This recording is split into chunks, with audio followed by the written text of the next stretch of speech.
Welcome back, guys, to another session. We're in episode 9 of our Reditus D&D session. Last week, we had our adventurers go into the deep mine using a lift after receiving a key that got fixed from one of their new friends in the city, Jonas. As they proceeded down, they came across... Sorry, one second. You came across this lightning demon that was attacking you on the way down. Through an unfortunate series of events on the lift and Atlas's vulnerability to lightning, he was downed. The group was unable to kind of sustain him, and they lost him.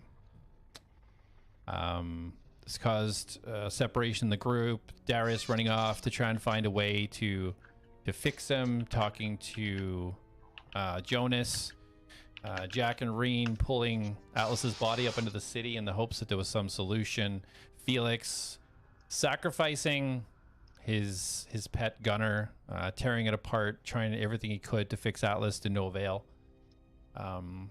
As we left it, Felix had ventured by himself back into the deep mine where Dorhan had actually released himself from the lift and went down and stopped this wave of energy that was damaging everybody. So him and Felix were down in the deep mine. Darius having an idea that the temple they're at previously may be able to heal him and bring Atlas back. So with Jack's help and also a little help from the foreman and one of his arachnids, got Atlas back to the temple through the mine. They had put Atlas in the central post and began the ritual that did come before. So energy, lightning came around these 5 pillars, all connecting. This red energy shooting into Atlas, his lifeless body shooting up through the ceiling. And as the ritual was completed, the walls were shaking, the ceiling was shaking. And that's where we're going to pick it up.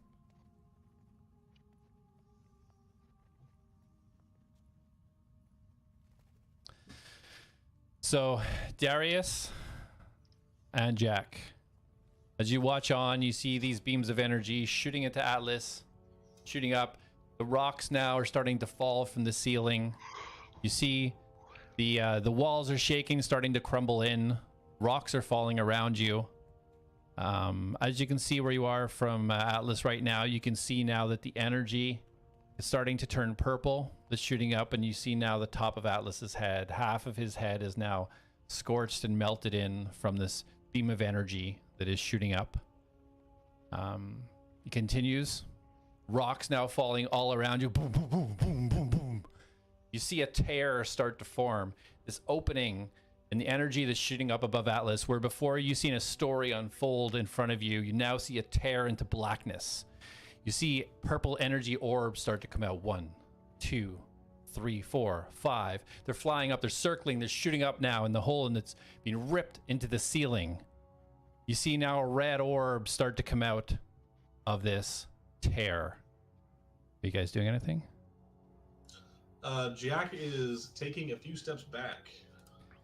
Okay, all this is happening. This orb now goes into the ground in between you guys and Atlas.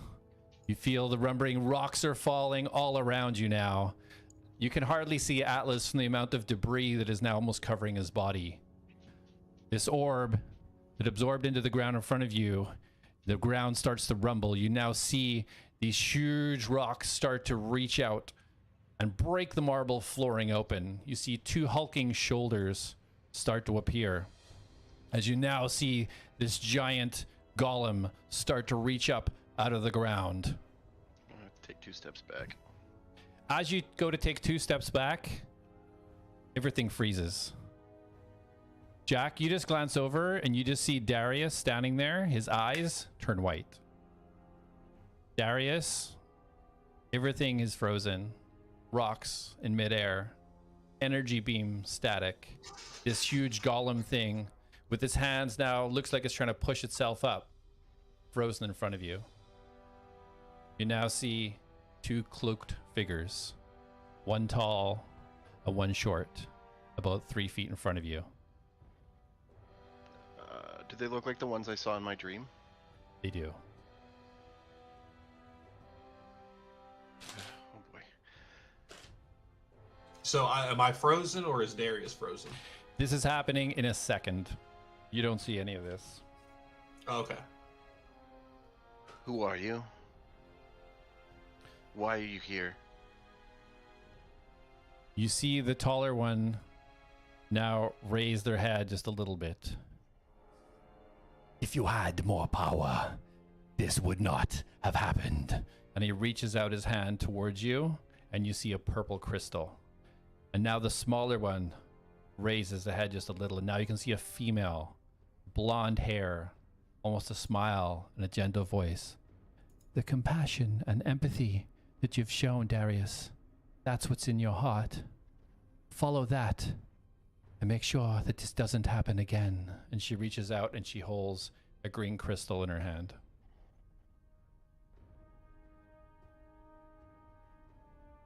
What do you do? I assume they're offering. I have to make a choice. Like this is a red pill, blue pill situation. That's what you see right now. Okay. I'm going to reach forward for the green crystal. Okay. So as your hand reaches out for the green crystal and you go to take it, your hand passes through it. And as your hand motions down, you can see right past the tear that is going through the energy closes with the movement of your hand. You grasp the green, time unfreezes, the rocks are falling, the golem reaches out, lets out a roar, and smashes his hands on the ground. I need both of you to roll a dexterity saving throw. Okay.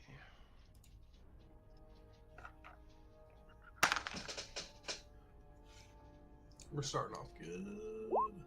No, I'm not. 9. 23. 9 and a 23. Okay. 18 on the die.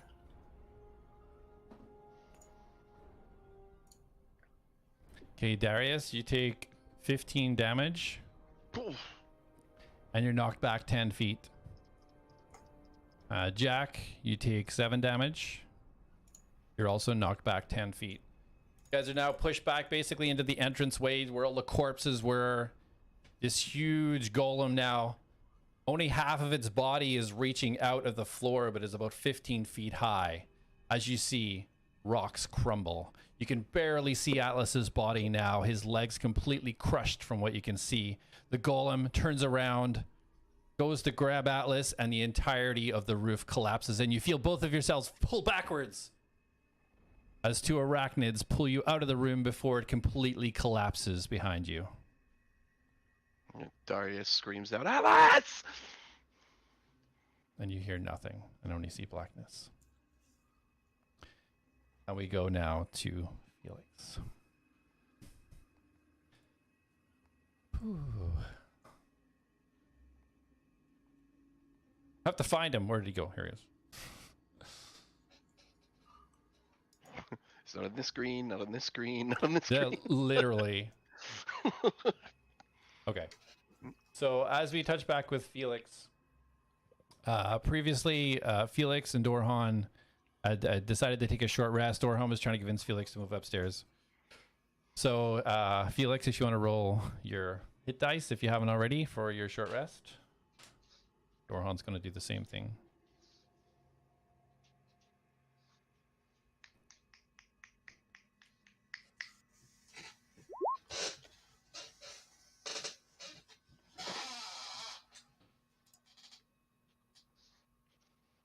Coming up. You want to come up, baby? Come on. Okay. There you go.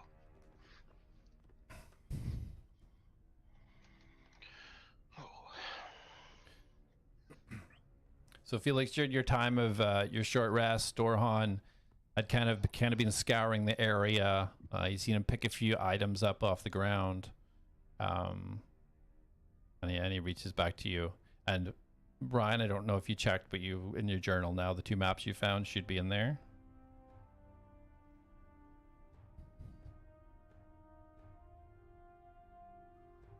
Okay, yep. Okay. Felix, do you feel rested? Yeah, I mean, about as rested as I can be at this point. Can we proceed back up to meet everybody and see what's happening? I don't think so, Dorhorn. I think we needed to travel deeper into the mine. What is your goal with this? Why travel deeper and not regroup? Is it to find the sanguine for the foreman? Is that your plan? Yeah, I committed to getting the sanguine and to solving this problem, and well, I dragged everybody else into it. And people got hurt because of that, and it's my responsibility not to impact other people with my decisions anymore. Well, I can't let you go alone, so for now, I think it's best that I accompany you.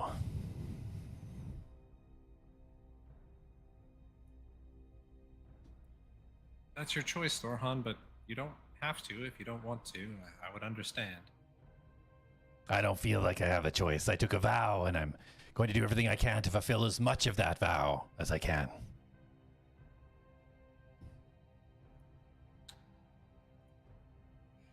Okay, well, there is a spot on this map that's labeled as having sanguine, but it's got an X through it. I'm not sure what that means. If they ran out of sanguine there, or it's a different reason that they put it, but we may as well start there at least to see. Agreed. That seems to be the wisest option, if that's the only one that has that label. And Felix looks at the map and looks around the room and kind of turns and just kind of orients himself a little bit and says, oh, looks like it's out the western pathway, this way. And Felix will head that way. Very well. So he follows him behind you. As he walks past, one second. Yeah. Dorhan, he stops and turns, looks into the lift, and he goes back into the lift. You see him pick something up, and he comes back out, following you, and you now see that Filber is on his shoulder. Should we light the way, or do you think we'll be okay? Should we stay secret?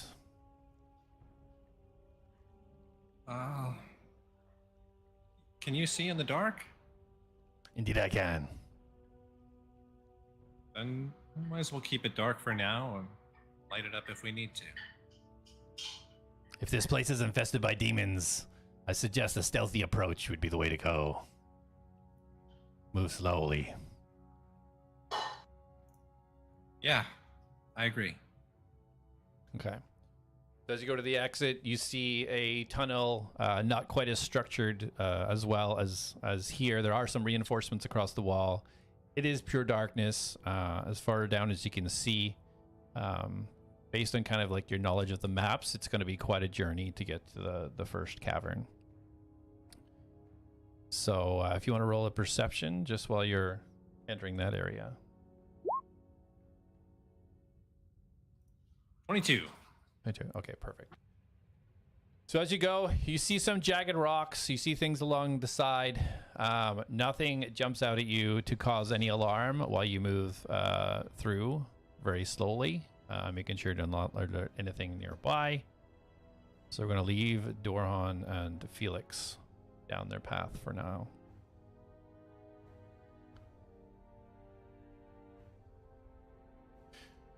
So Jack and Darius, having been pulled out of the underground temple, now find yourselves back into the mine intersection.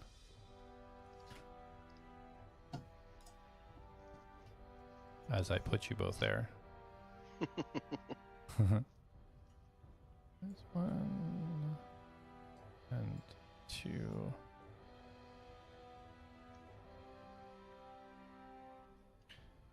Okay, so you've been pulled back. You see now 2 arachnids had pulled you to safety. Obviously instructed by Ariana to do so. So they put you both down and they just step backwards. And I assume now, like, in front of us is just rubble. Yeah. So I am frantically trying to dig into the rocks. Probably to no avail, but that's basically, he's just completely lost himself. He's just pulling and trying to, like, he's taken small rocks, anything he can do to get them out of the way to try and get in there. Okay. Jack's gonna look to the arachnids and kind of nod in thankfulness to them, and he's gonna say to Darius, "Well, if your plan is to go in there and get killed by that thing, I'll leave you to it. I'm gonna go catch up with Dorhan and Felix." He's just sitting going, no, and like pulling rocks frantically. Okay. And Jack is just gonna depart. Okay. So Jack, as you turn to move away, you see Darius at the end of the hall, just pulling and scratching and scraping. You start to see like flakes of blood now on his hands as he's trying to dig through this pile of rubble to no avail. The rocks have just filled in that gap. There's massive boulders now from this collapse, and you hear nothing from the other side. He just collapses and starts crying. Okay. Darius. Sit down on his knees, weeping at the loss of his friend Atlas and his failed attempt to revive him. So Jack, you're leaving the mine, heading back towards the elevator. Yep. Okay. Jack is not one to show emotion, so he is leaving. Okay. Okay, so you work your way towards the elevator. So just for your own sake, whatever timeline you want, he's basically going to pass out, like he's going to cry himself to sleep. You can put me in for a short rest. Okay. You can focus on those two for a bit. Yeah, no worries. All right. So Jack, you now reach the deep mine entrance. You can see that now Felix is gone. It is just you there. The lift has not returned. What would you like to do? Jack is just gonna go up and he's gonna hit the lever for the lift to come back up. Okay.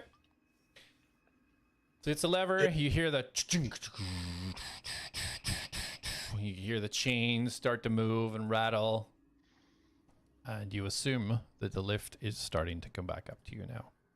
Is Gunner out where I'm at, or was he on the lift? Gunner was dismantled. Is he like in pieces? There's pieces of him on the lift, and there is some type of energy, something that powered him was just thrown into the blackness.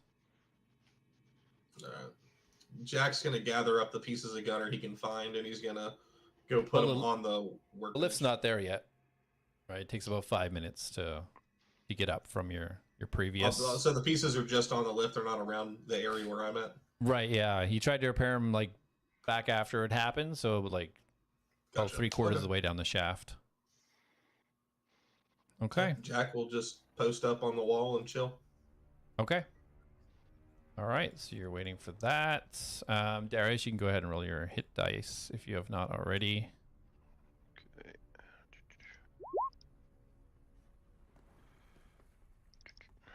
Okay, that gives me 19. Okay. So, Felix, as you continue forwards with Dorhan, moving slowly, stealthily, almost closing your eyes at some points just to make sure, can you hear anything? This infestation of demons doesn't seem to worry you too much, but yet You're not an idiot. You make sure that you're not running into anything untowards. So as you get to where this tunnel starts to narrow, you see there's almost like a barricade. There's some wood there. It looks like somebody has barricaded this up. It's just basically slots of wood, like 2x4s stacked, and there's gaps there, but it's kind of hard to see because of this coverage of wood.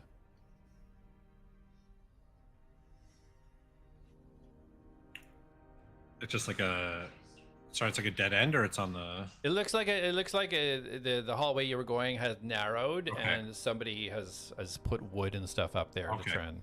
Okay. We're talking like 2x4s, or it's like thick. Like what is it? Like we're talking planks. What is it like? It looks like it's 2x4s. It looks like somebody was able to use some type of like furniture or some type of flooring kind of ripped up, like a real makeshift type of barrier. Okay. Turn to Dorhan and say, we're gonna have to break through this to keep going. Okay, do you want to do it or will I? Oh, we can take turns, work together. I gotta pull out my windsmith hammer and take a swing. All right. Okay, go ahead and roll damage. Well, you can roll attack just in case you get a crit. Not a crit. Okay, roll damage. 13 magical bludgeoning. Okay. And Dorhan's just he's gonna ram his shoulder into it.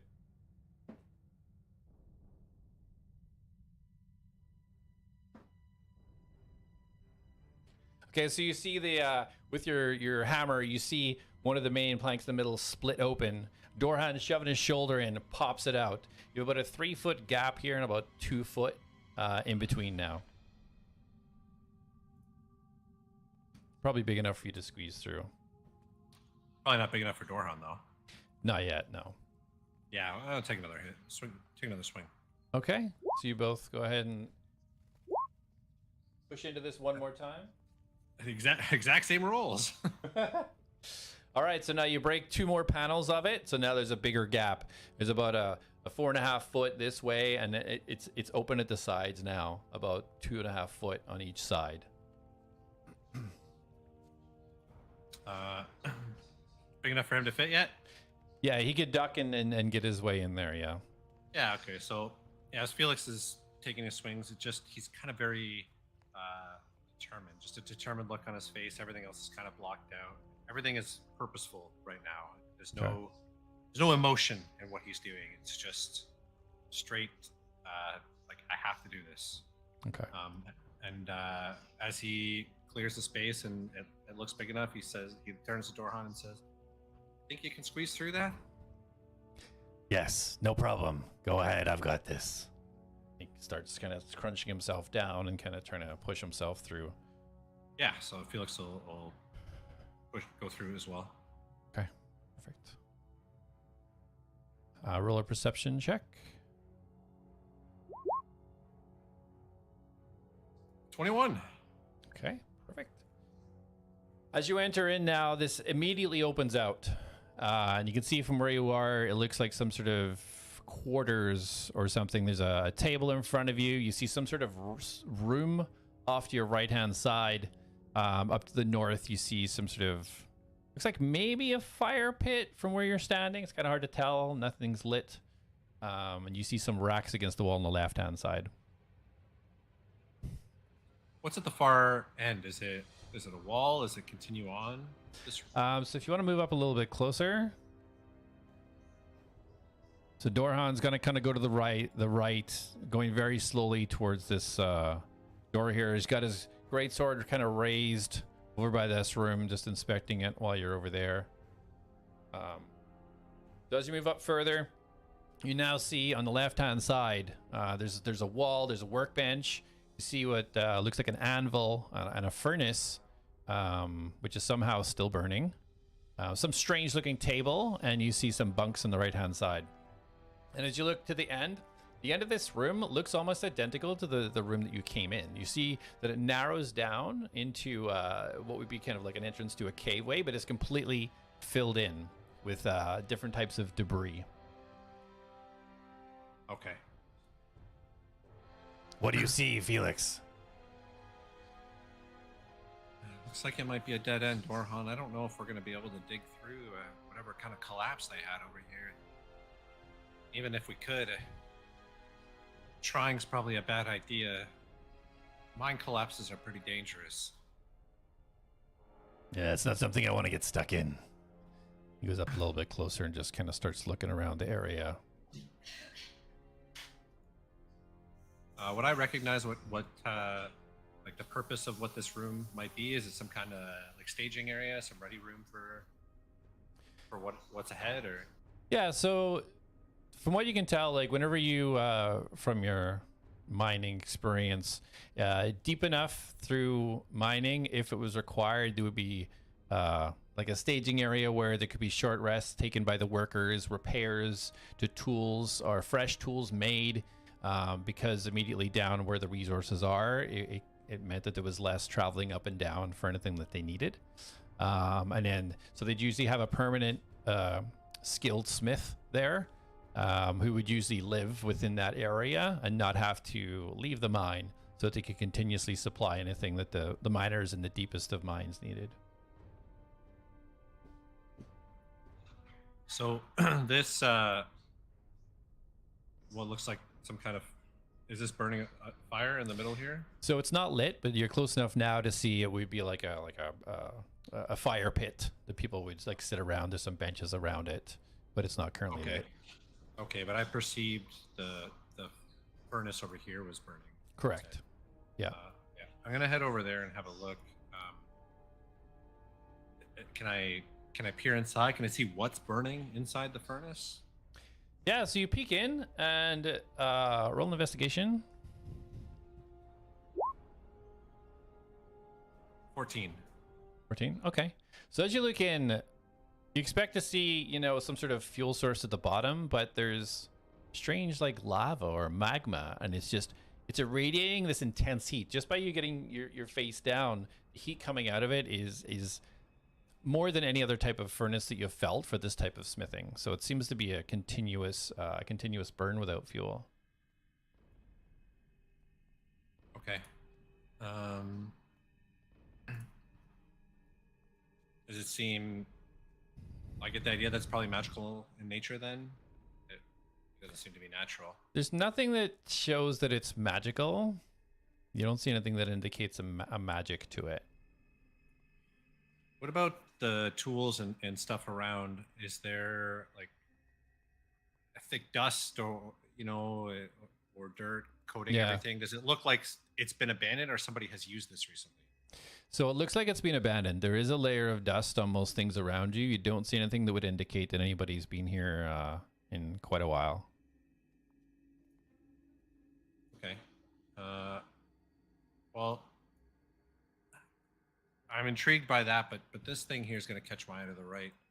What is this? I'm going to move to this this table, or okay. This one? Yeah. Roll an investigation. 20. Okay. So you haven't actually seen one of these before, but within your research, you've heard of such a thing. It's an enchanting table, and it was designed for a lot of different types of battles, like war and such, where repairs of like magical items or tinkering, it would expedite the process.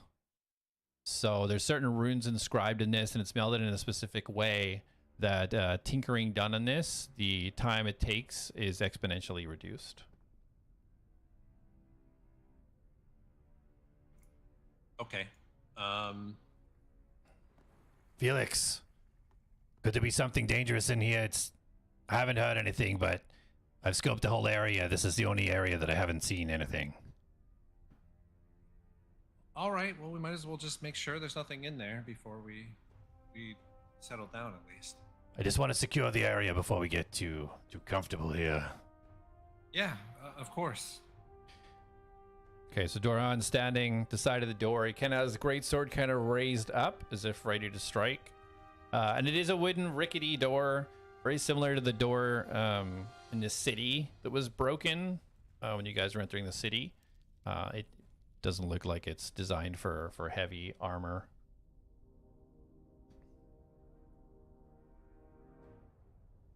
You first, Felix. Just try to open the door. The door opens. All right, I'm going to step in and have a look around. All right, Doran moves immediately up behind you, glancing all over, looking for danger. What do you see? Is there any danger? And roll a perception.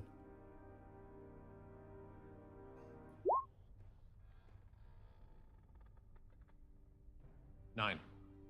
Okay.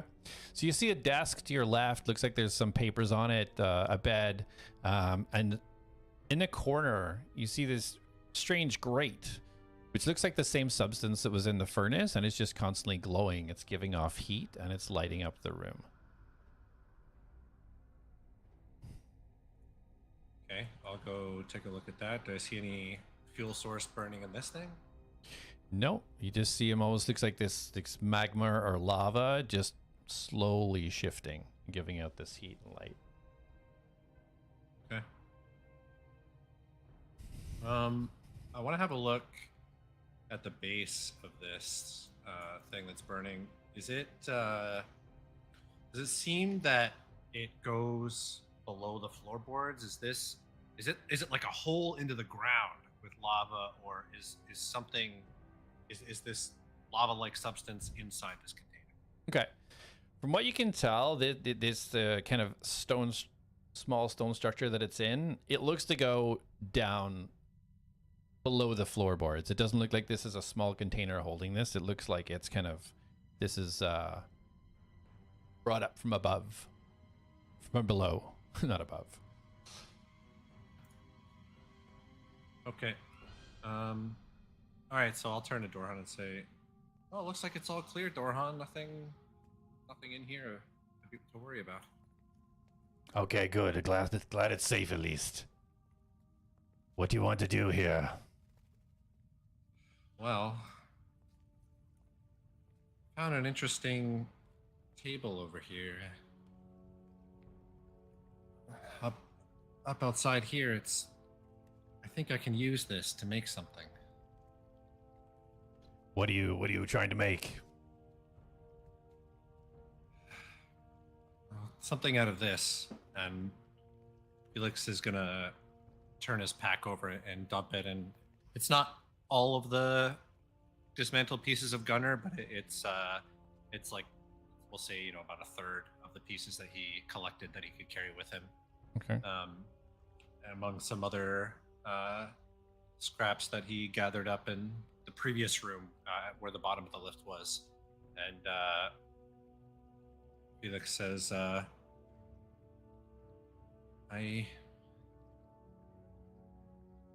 have to stand on my own, and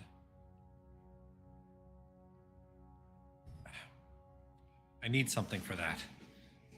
And he's going to get pieces out and just kind of start hammering away and furiously working away at something on this table, assembling something, putting something together.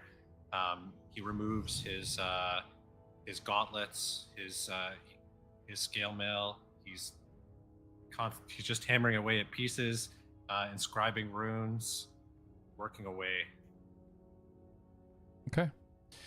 As Felix is working, Dorhan goes back, kind of researching all over, seeing if he can find anything else of use. Looking over at Felix, you see the sweat dripping down the brow. Dorhan grabs a book off the table, and while you're working, comes over and says, "I don't know if this is any use, but it looks like it might be from the person that was staying here." Says, Felix wipes the sweat away and turns. What is it?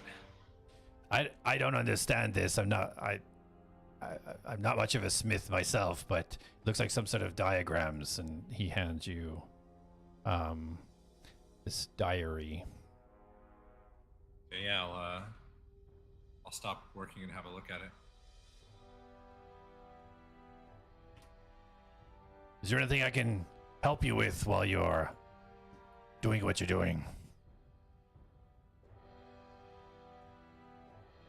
And Felix seems kind of enthralled with what's in this diary, and just kind of almost doesn't register what Dorhan says at first. Very well, I'll wait for you here. And he goes and positions himself over by the center, the brazier. See him pull out a small tinder box that Seraph had given him and starts to spark. And he just starts kind of getting random scraps to fuel the fire in the middle of the room. So And, Felix. Sorry, Felix. Felix, looking at the book, just kind of like has. It almost seems like a switch goes off in his head, and he goes, "I was thinking way too small," and he just kind of like clears everything off the table that he'd already been working on, and pushes it to the side and says, "Dorhan, get me any usable metal that you can find in this room." You've got it. He gets up and he starts scavenging. Lots of racks have weapons and tools. He just starts bringing, doesn't know what you need. He's just grabbing whatever he can, bringing to you from everywhere. Mallets, picks, irons, everything you can find made of metal. Felix just now works like a man possessed, hammering, molding, inscribing. Okay. So as that goes on, we'll switch back to Jack. So the elevator arrived. Cha-chunk. Is now at the top. Jack's gonna go over, and he's going to get in it and pull the lever to go down. Okay, very good. So with Darius taking his short rest, you would make it down to the bottom of the mine in this case. Okay. So as you proceed down about the 4-minute mark, you kind of brace yourself a little bit, knowing that this was roughly where the kind of pulses of energy had started before, but nothing happens. The lift continues down, you hear no noise, and you reach the bottom.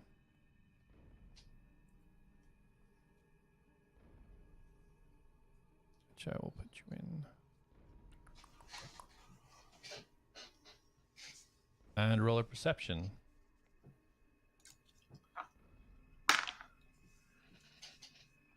What is that? That's a 14.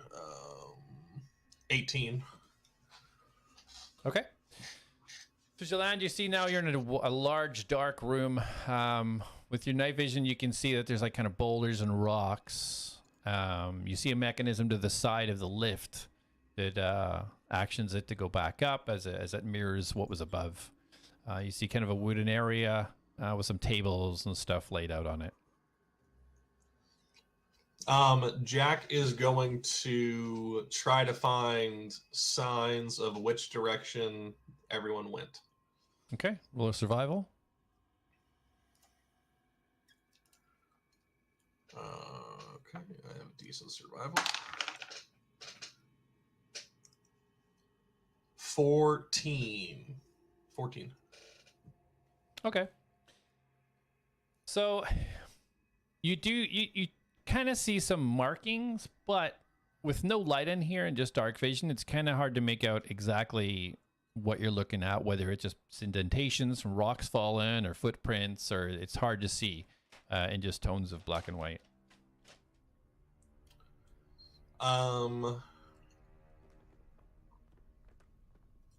Jack is going to... Which direction is he thinking, like, based off that, or is it, like, all around is what I'm getting? Yeah, you really can't tell just based on there being no light. So you don't really get like a rough direction. You really can't tell. Okay. Jack is going to look at Reen, and he's going to point to this direction. Okay. If you saw my ping. Yep. And he's going to have her scurry off, and he's going to snap out his little amulet. Okay. And while she runs down there, he's gonna stay put and watch it. Okay. So as Reen starts moving down, it's a long, dark passageway, and she can't see an end to it as she's moving forwards 10, 20, 30 feet. There's nothing immediately showing that there's something coming up. How far do you want her to travel? I'd say 80 to 100 feet. Okay. Yeah, she gets to 100 feet, and she still sees this dark passageway ahead. And he's gonna let down he's gonna let out a sharp whistle, and to recall her. Roll a perception check for Reen. Fair.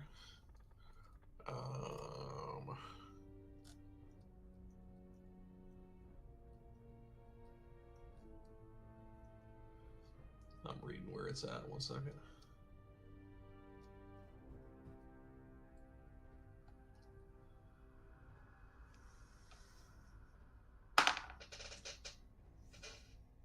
Seven. Okay. Reen doesn't hear you. In her training, Jack. would she just continue forwards, or would she, like, in regards to your training, she would just continue forwards, right? After a command of go down there? Yeah, most likely. So Jack's gonna kind of shrug his shoulders, and he's gonna start to make his way down that tunnel. And as he does, he's gonna whistle a second time. Okay. So you make your way down. Reen, you and Reen moving similar speeds, so similar distance behind. So that travel takes a little bit. Darius, we will now flip over to you now that we have 3 different maps going. The best. All right. So as you kind of come to consciousness again,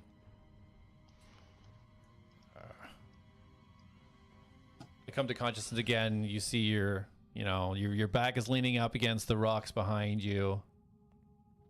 And just remembering your friend behind, looking forward, you see the darkness of the intersection of the mine. The arachnids are gone. Okay.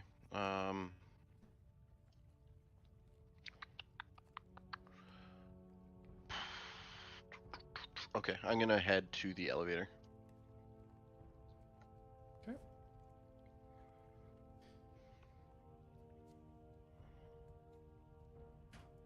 All right. For expediency, we will get you there. So moving past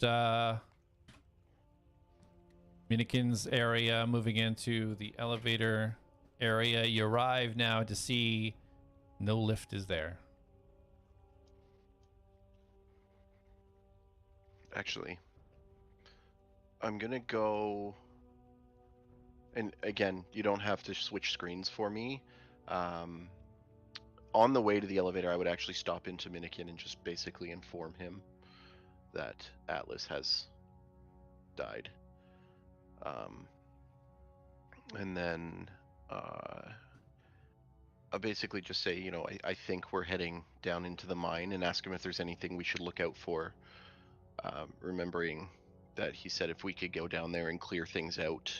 So if there's anything he needs from down there while we're down there, let him know I can try to grab it while I'm down there. And just ask for like a slight description so that I know what I'm looking for, since obviously I've never been in the mine before. Okay. So, tell me not to switch screens.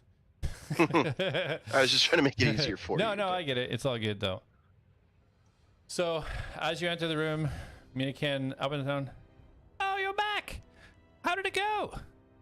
Not well, I'm afraid. What's happening? Did you get to save your friend? Is Atlas okay? He's gone. Oh no. My children didn't tell me that he was gone. What happened? What happened? We got him up to Jonas, and she couldn't make heads or tails of how he works or how to fix him. And I told her of something that happened back in the room, just beyond the mine, and she said to try it again. So we moved Atlas down there, and I followed the ritual we followed before, except this time it didn't go the same. The room started shaking, and this creature came, and Atlas actually started melting. The heat from the energy was damaging him further. And then this monstrosity fell, or yeah, it came out. There was a tear. I can't. I don't know how else to explain it. There was this energy, and it looked like it was a void inside of it. And this orb came out and went into the floor, and then this giant hulking monstrosity started climbing out of the floor, and then it's hard to say what happened next. The next thing I knew, your children were pulling me out of the room. Yes, I told them if they seen any danger to try and get you to safety. Well, thank you. They potentially saved my life. Oh, goodness, this is horrible news. Horrible news indeed. Is there... Oh, so what's the plan now? Do you have another plan? Can you get him? Can you try again? What's happening now? The room completely collapsed on itself. I tried, and I hold up my hands. You can see, I mean, they're probably scabbed over now, but you can see that I visibly, and I tell them, you know, I tried. I'm just not. I'm not made for this kind of stuff. I'm a performer. I'm only here because I made a mistake.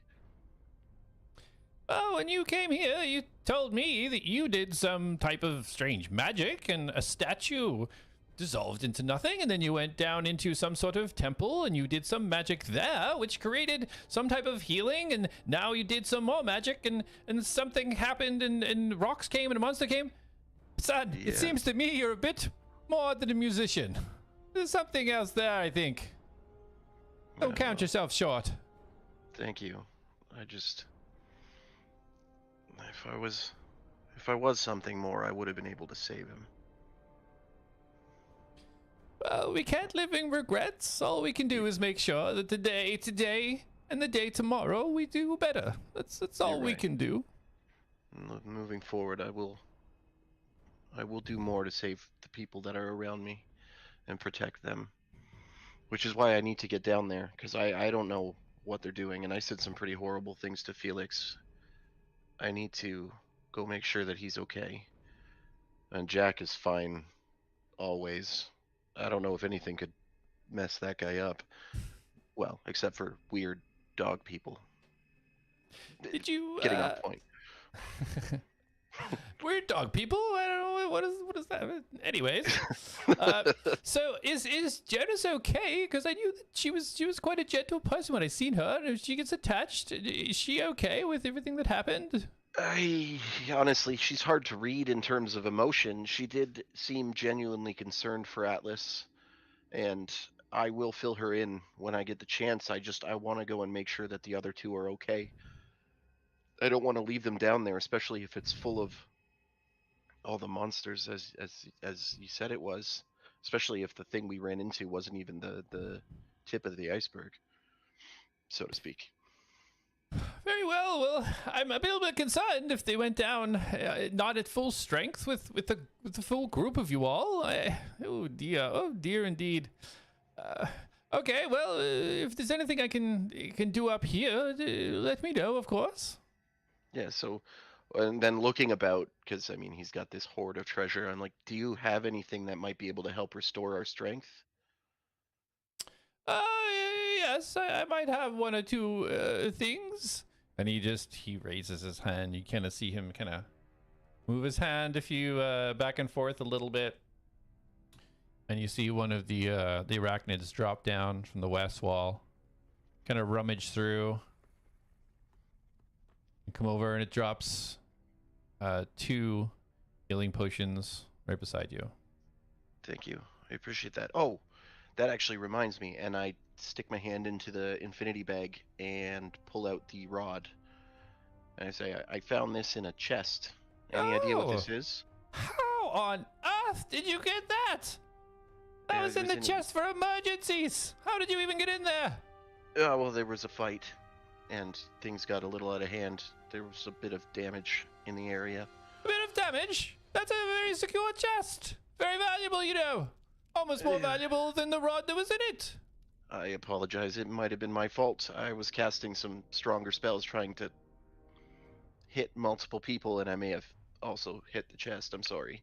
Oh my goodness. Well, okay, very well. Well, I mean, if the lift is now working and such, and you're going down to clean out the demons, I guess you can keep it. I had it there so that if the lift was coming up with the demons, that we could put the rod right above and stop it, and the lift couldn't come up any further. You push a button, and that rod will go absolutely nowhere. Nowhere. And I look at it, and I'm like, but I did push the button, and then I realized I didn't move it. I just clicked the button. So then I do it again, and I click the button and let it go. Okay. And the rod just stays stationary.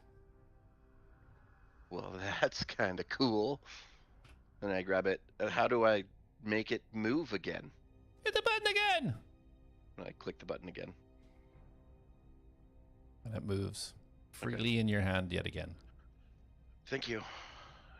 I really appreciate everything you've done for us so far. I'm sorry still we haven't been able to deliver on our words to help you, but I do want to help you with it, which is why, again, if there is anything down there that you think may be helpful for you, I can keep an eye out and ask the others to look as well. All I want to happen is that wherever those demons are coming from, that they can't come from there anymore. That's all I want. Okay, you don't have a clue where that is? No, I don't. We had our mining areas, and as soon as we got to, we had to move areas because one area was extinguished of resources, and so we went to another one, and we hit an area of this our iron ore that we were working on, and that's when we started finding some relics and strange things, and all of a sudden, these demons started appearing. All right. Well, we'll do what we can. I mean, the healing potions will definitely help as well. I know that you said for your collar, you need sanguine. If there is any down there, what would I be looking for? Don't worry about my collar. It's fine. I don't mind living here, except that this is my home. But you're looking for very much like what you showed me on your chest. So it's the same thing? It looks exactly the same? It looks very similar indeed. Okay. All right. Thank you, Foreman Kelder. I appreciate your help. I'm going to go back to the group and see if I can get them to kind of regroup. And I don't know what the plan is from here. I know that Dorhan was trying to get us to Centaurium. So, we'll see if we can help you down there. And if we can't right now, we will come back. You have my word, if that means anything. I appreciate it. I appreciate it. I just, I don't want anybody to get injured or lose their lives any further. I don't even think I want you going in the mine. Is it? I mean, if this is just for me, then don't do it. Don't do it. Well, truthfully, it's if we can find some sanguine down there, it's not just for you either. Jonas is also bound by a collar, and you did say we needed sanguine to remove the collar. So if we can help her too, it's kind of a double benefit. Poor Jonas. Poor Jonas. I didn't know that she'd been restricted so with the collar. I thought she was here of her own free will. That's terrible news. Yeah. I wonder if there's a way I can find out if she's doing okay. Well, if you're going down there, and come see me for a second. Come up here. I can't walk like I used to. I want you to take this. It's a special gem. And he pulls out one of his pockets, this bright glowing blue gem, and he hands it to you. I open my hand and I take it and I ask, what does it do? So this is very special. We use it in the deepest of mines. It's a gem of brightness. You can use this to illuminate things. and sometimes even powerful enough to damage something. But if you're going down there, I assume that there's no light. Everything would have been extinguished. My arachnids didn't need light. You see, very, very good they are. They can see very well in the dark. But this should be useful to you. And please, come back safe. And make sure if you are venturing deeper in the mines that you're well supplied and rested. Okay, I will let the others know. Thank you again, Foreman Kelder. I really appreciate your help. Of course. Good luck. Good luck. Thank you. And I'll make my way to the elevator. Okay. So back at the elevator, it is not there right now. There's no lift, no changes since last you were there. Okay. And sorry, we did determine the depth of the shaft, right? Yeah, it was about 600 feet approximately. Okay, so that would be pointless then. Okay, I will pull the lever. Well, first, obviously nothing's moving, right? Like the machine doesn't appear that it's currently trying to take the lift in one direction or another. No, you there's no noise from the system. It seems just stationary right now. Okay, yeah, so I'll pull the lever. Okay. So yeah, you hear the mechanics start to kick in, starts to move up. You glance over your shoulder to see the completely destroyed and shattered chest behind you where you took the rod from. All right, perfect. So as this starts to move up, Jack, as you're moving forward with your best bud. Upon rereading the Seeker Stones, I can telepathically speak to Reen, so I'm going to recall Reen. Knowing your items. Very important, very crucial. So Jack's gonna walk back out. Okay. And wait for Reen to get back. And if she does in a timely manner, then he's gonna send her up to this position.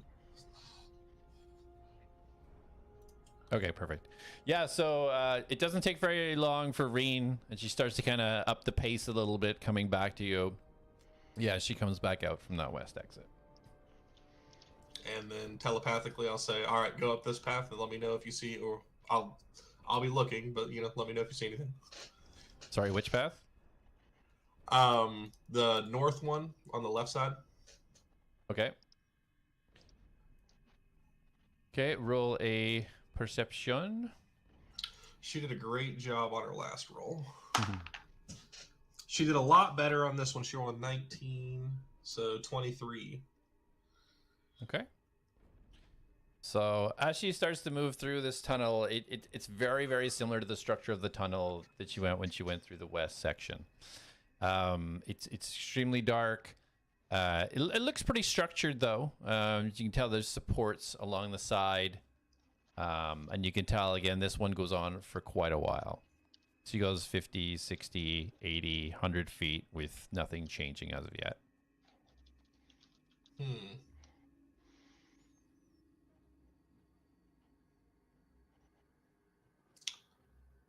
All right, that's enough. You can come back. We'll check the next one.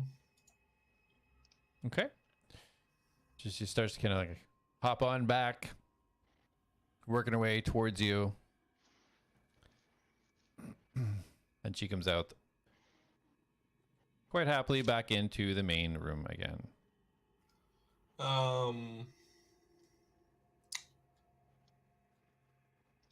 That is a big area. Jack is going to send her to this location on the east side. Okay. So as Reen starts to walk over to the east side, are you staying where you are, or are you following her, or where are you going? Jack will walk over to the benches over here. Okay. He'll be chilling over here as he's watching. Okay. So as you go over to the workbenches, you get a little bit closer now. You can see that this is some sort of area where it looks like they repaired things, or kind of general base camp, if you will. There's a desk. There's some things scattered around. And then you just turn for a second and you hear a whisper. Can't quite make it out. I need you to roll a wisdom saving throw. I love this. It's a great game. Where's my wisdom saving throw +2? This is a 7 in total. 7? Okay. So you call Reen back to you. She comes up beside you. You move over towards the bottom of the lift. You cross your legs and you sit there and you wait. And now we're going to go by this time. Felix, we will pop over now. Back into the deep mine.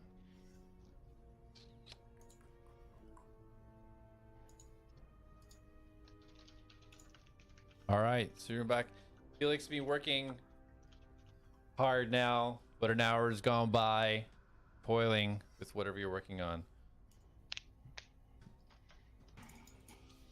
How's it going on with that, Felix? I don't know, GM. How far along am I building this thing? I would say you're about halfway. It'd probably take about 2 hours. Okay.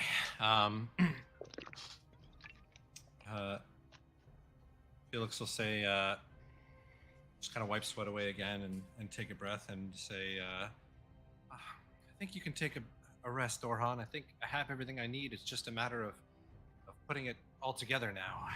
And he'll get back to hammering. Okay. Just hear the constant just clang, the hammer hitting the metal. Okay. All right, perfect. You think I should scout back where we came to make sure it stays clear, or should I stay here? Sure, if you want to. Perhaps I should stay. He just gets a little bit closer and kind of just takes his seat over by the chair. As time's going on, he's getting a little bit more nervous and cautious of what's happening. I don't think that anything's going to be coming through that rubble at the end of the room. And if anything can come through that, we got bigger problems. Okay, how much time do you need, Felix? I don't know, maybe another hour. Very well. I think I might have... I really do want to check in on everyone, and I don't see any other alternative but going there. Okay. If I can trust you here alone, I will head and see if I can ensure that everybody else is safe and then return, hopefully with everybody else to you. Sounds good. And he just keeps hammering away. Okay. All right, so Dorhan will start heading out of that passage. Okay, Darius. Mm-hmm. As the lift is moving down, you kind of almost brace yourself, like you're looking over the edge. You don't see any of the light, but from what's happened, you trust absolutely nothing, and just peering over the edge, hoping that nothing happens, and nothing happens. You don't. It doesn't kick in. You don't see any waves of energy. In fact, you don't really hear anything. As it continues down, you now reach the bottom of the deep mine.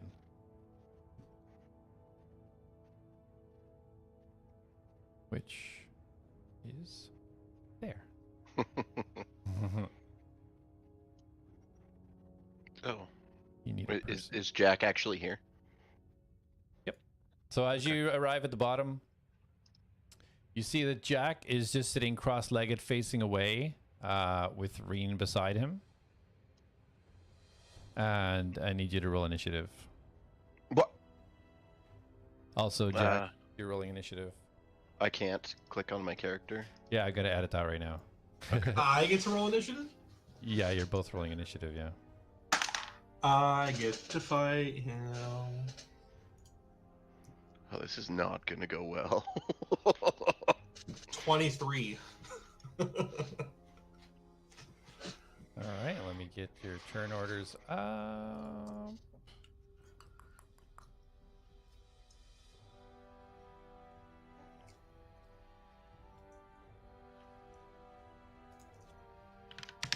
All right, so you're 23.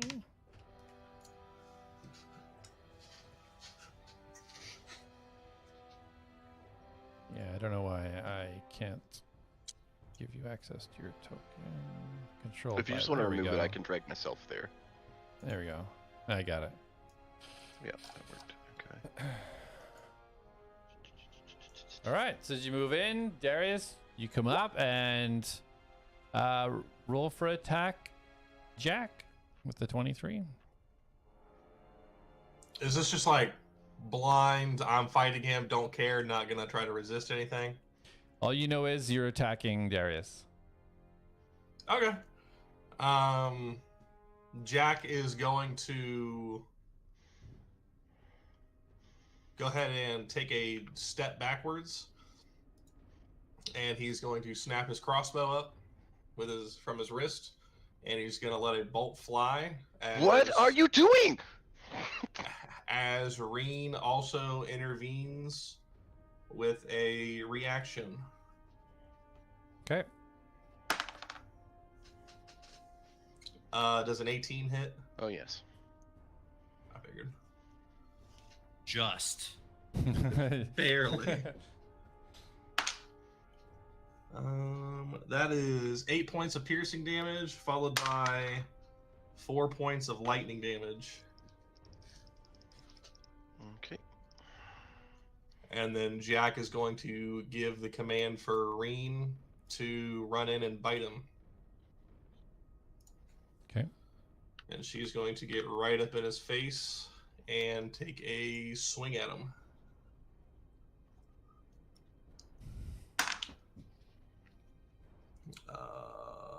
Does a 14 hit? Yeah, just. I'll take that. And then I think this is just a 1d6 plus 2. And that is max roll, so 8 points of piercing damage. Uh-oh. Okay. And that'll be it for Jack.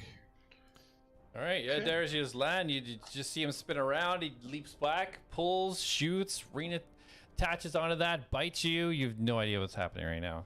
I fucking knew you were an asshole. As a bonus action, I am going to drink one of those potions. What is a potion? It was a regular healing, 2 regular healing potions. Yeah. What is that though? Is it 2d4 or something? Reg healing.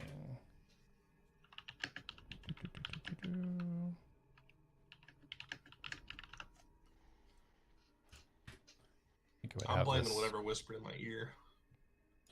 Obviously.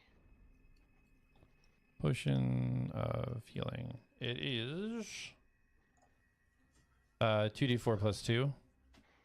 Okay. So I get 7 hit points back. Probably won't survive the next round.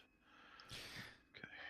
As you drink that and you feel the healing coming come through your body, you feel kind of something shift and a little vibration happens through your body. Oh. What is happening? This place is weird.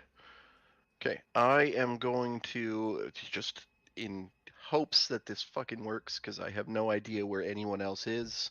I do know that Felix is down here, right, with Dorhan? You know the Felix did go down here to get Dorhan, yeah. Okay. So I am going to cast message, and I'm just gonna, like, in an attempt to connect with Dorhan or Felix, just be like, "Hey, Jack is trying to kill me. I don't know what's happening. Please come back to the elevator," and hope that it reaches them. If they are more than 120 feet away, though, it doesn't do anything, and that'll be my turn. Okay. So, as you try to heal up, you send this message out. You're just kind of shaking your head, like, for real. And you guys just hear this little snicker, kind of laughter. Oh, you're doing so well, my beautiful new puppet. The hell? And you see this kind of floating,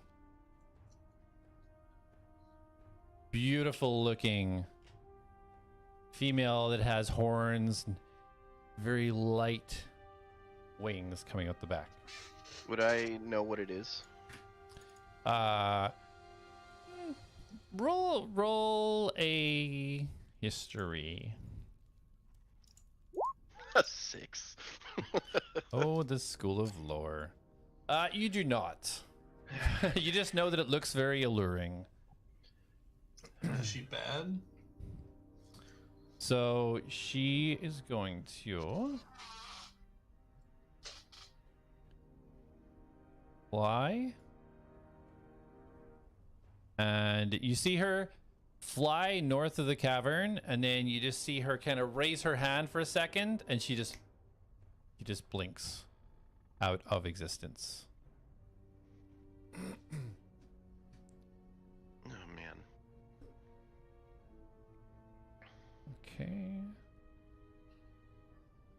Okay, Jack, roll a wisdom saving throw for me. Okay.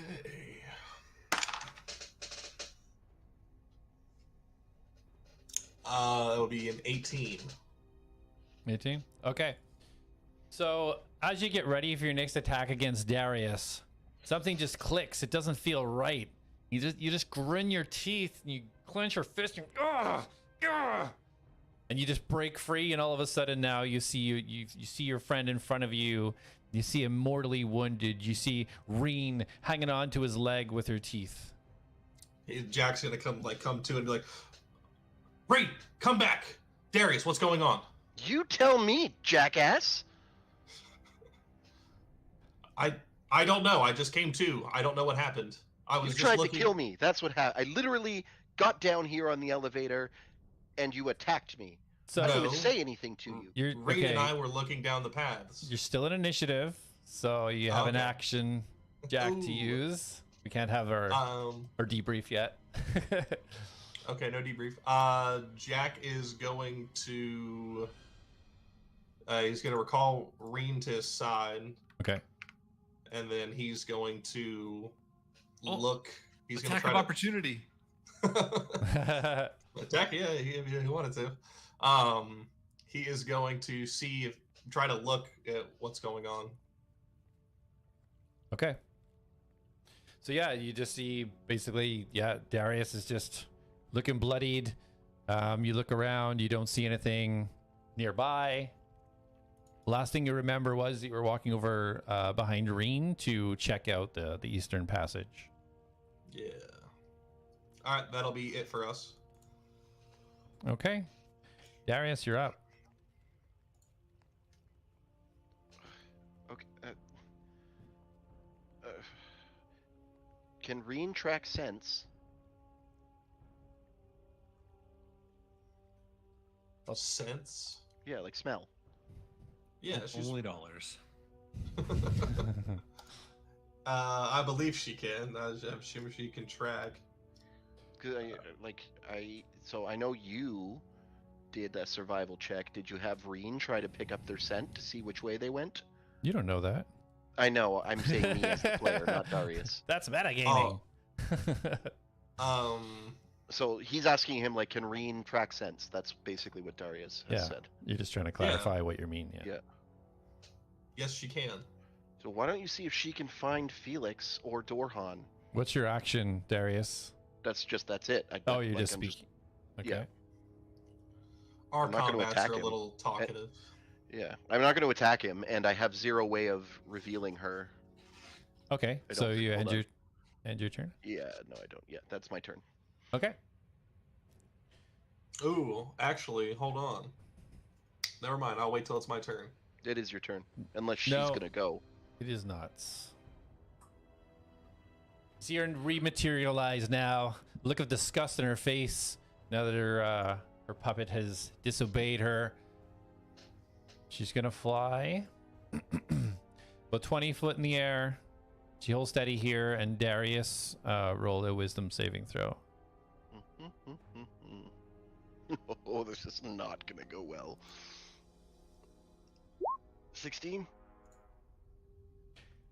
You hear these whispers, just, Darius, I've been waiting for you. You're finally here.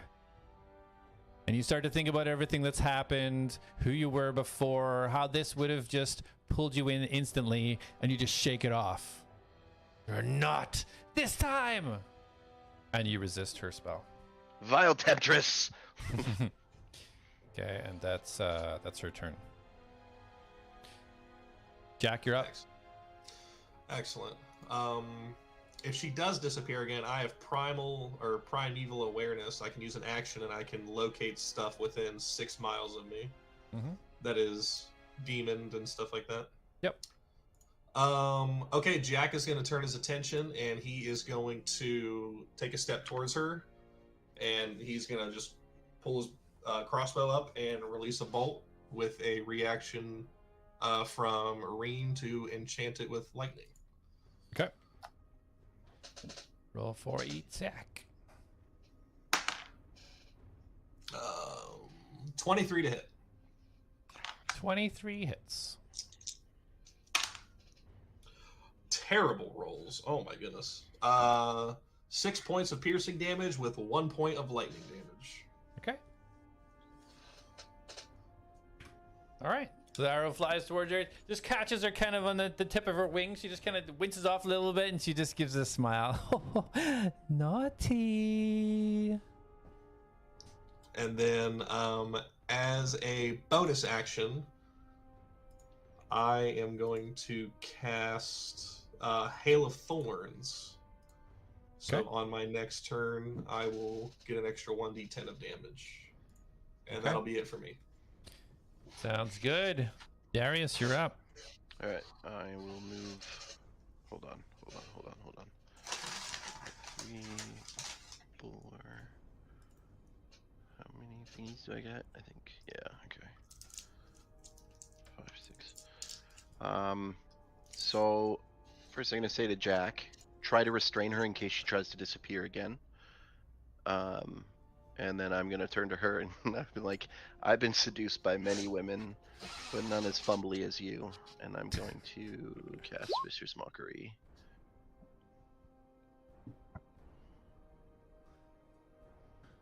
Alrighty. She rolled a 5. Okay, so she fails. It takes 1d4. So she takes 3 damage and has disadvantage on her next attack. All right. Anything else for you? No, that is it. Okay. Just looks at you and kind of just gives a little chuckle. It was like she found it was funny. She sweeps forwards.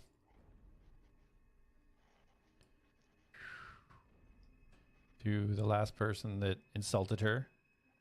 And she takes out, now that this beautiful hand, looks like it's nicely manicured, now pulls out these long nails, razor sharp, and takes a swing at you, Darius. All right. Make sure it's at disadvantage. Yep. She's got 8 attacks. 1 for each nail. Yeah. So And 13. 4 action surges. Legendary. So 13. Misses. So she swings down, misses, frustration. She tries to move away, back to a couple of feet away from her position. Okay, so I'm going to take my attack of opportunity. Okay. Attaboy. 23. 23 hits. She takes 7 piercing damage. Okay. Stack that damage up. Just chunk her away little by little. You foul wench. All right. Jack, you're up. Jack is going to, you guessed it, shoot her with a crossbow. So he's going to snap his hand up again. He's going to launch another crossbow bolt at her. That is a 15. So 22. Small math hurts my brain. 22 hits. Okay. So I get, and then Reen is also going to react. So I get a 1d10, a 1d8, and a 1d6. 1, 1, 1. Dude, that'd be rough. I did get roll a 10 on my 10 die, so that's good. Yeah. So that'll be 10 points of piercing damage plus 2 points of lightning damage plus 10 points of also, I believe, piercing damage. Okay. Oh wait, she has to make a dex. Does she have to make a dex save? Is that what it says? Okay, she's got to make a dex save first. So she is Straight damage would be way cooler. 5. Dang, she failed. So Oh. she will take 10 more points of piercing damage. All right. So 22 22 damage total. Yeah. Got it. Dang, I slapped. Is she hovering above the ground, or is she like in the air? Yeah, she moved up. She's 10 feet above now. She's 10 feet above the ground. How we feeling if Reen jumps and tries to bite her? No, I don't think I think we let that happen earlier, but she's way too nimble. She's no little black imp. She's way too nimble. I'm gonna recast Hail of Thorns. Okay. And then that will be Jack's turn. Okay, Darius, you're up. Okay, I'm gonna move again. 1, 2, 3, 4, 5, 6. Okay, and I got nothing insult wise. I'm just gonna say I'm not really into long nails. And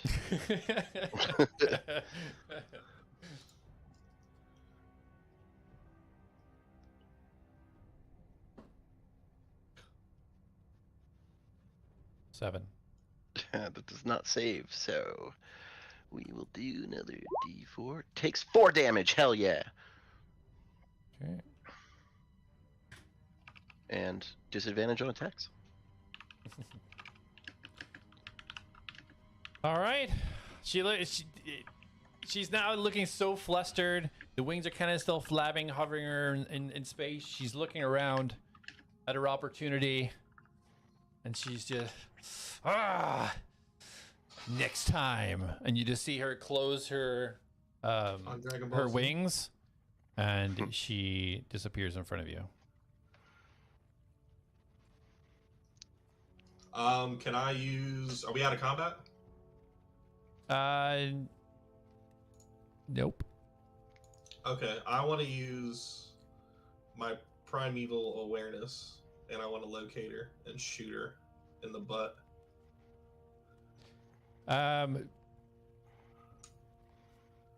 Let me look that up. 1 second. Yeah, Okay. does it tell you where they are?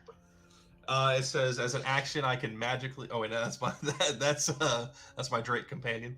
As an action, you can extend one ranger spell slot, 1 minute per level of spell slot, to sense whether any aberrations, celestials, dragons, elementals, fays, fiends, or undead are present within a mile of you, or within up to 6 miles. So you do not sense her anywhere.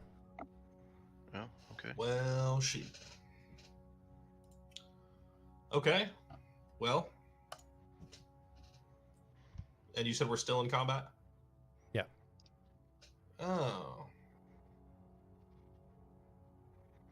This is like Baldur's Gate, when like you set off a trap and then it's like turn-based from that point forward. I would like to ready an action to attack with my crossbow. Okay. As soon as she appears. Yep, and that is it for me. Okay. Darius, you're up.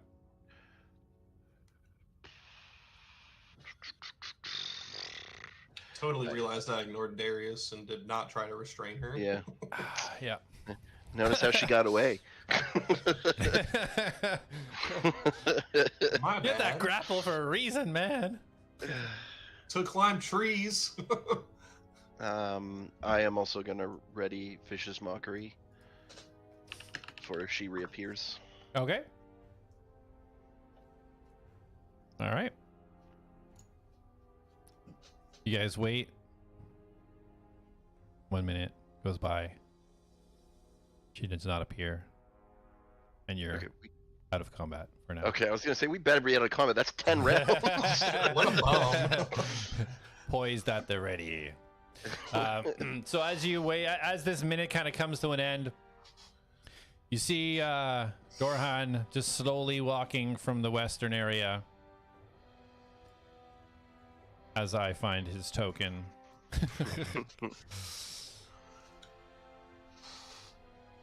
Mike, Darius, by the gods, what happened? Walks in and sees you covered in blood. I didn't hear anything. Oh, I guess you were too far away. There was a woman with wings and horns. She was actually very beautiful. But She was. for probably the first time in my life, that meant nothing to me. And she tried to kill us. That, that's an important part. Oh, are you okay? Should you get healed? Can't you heal yourself? Not yet. I haven't had a decent night's rest yet. Oh my gods. Jack, are you okay? Zorhan, I should probably tell you. And I approach slowly. Atlas is gone. He kind of bows his head just a little. Felix found me.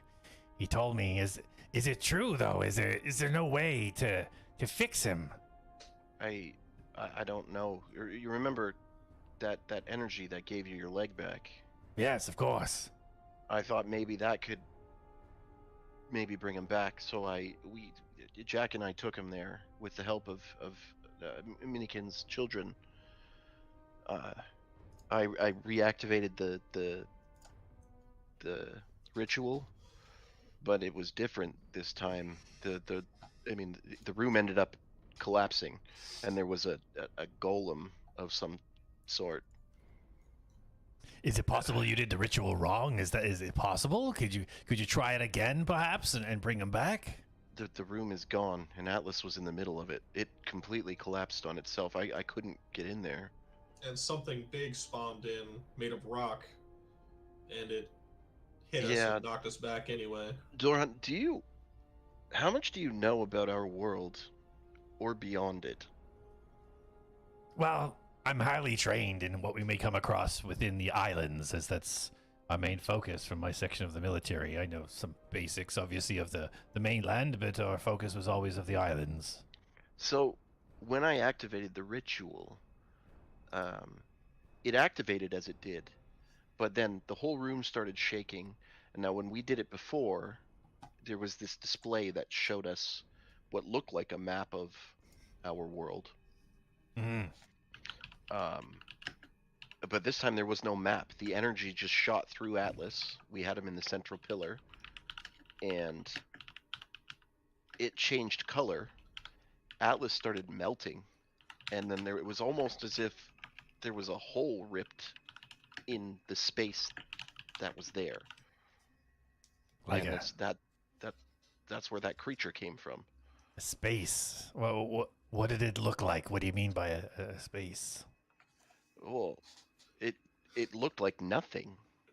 There was like an energy tear, and it was just a void. And this orb came out, crashed into the ground, and this giant golem-looking thing came out of the ground, and then the room started to cave in, and I was pulled out, thankfully, by Foreman Kelder's children. Oh, this is distressing. I can't think of anything that would be. I've seen giants. I've seen golems. From your description, is almost like it was both. It looked like both. I mean, I've never seen them, but obviously, being what I am, I've heard of them. But stories can only tell you so much.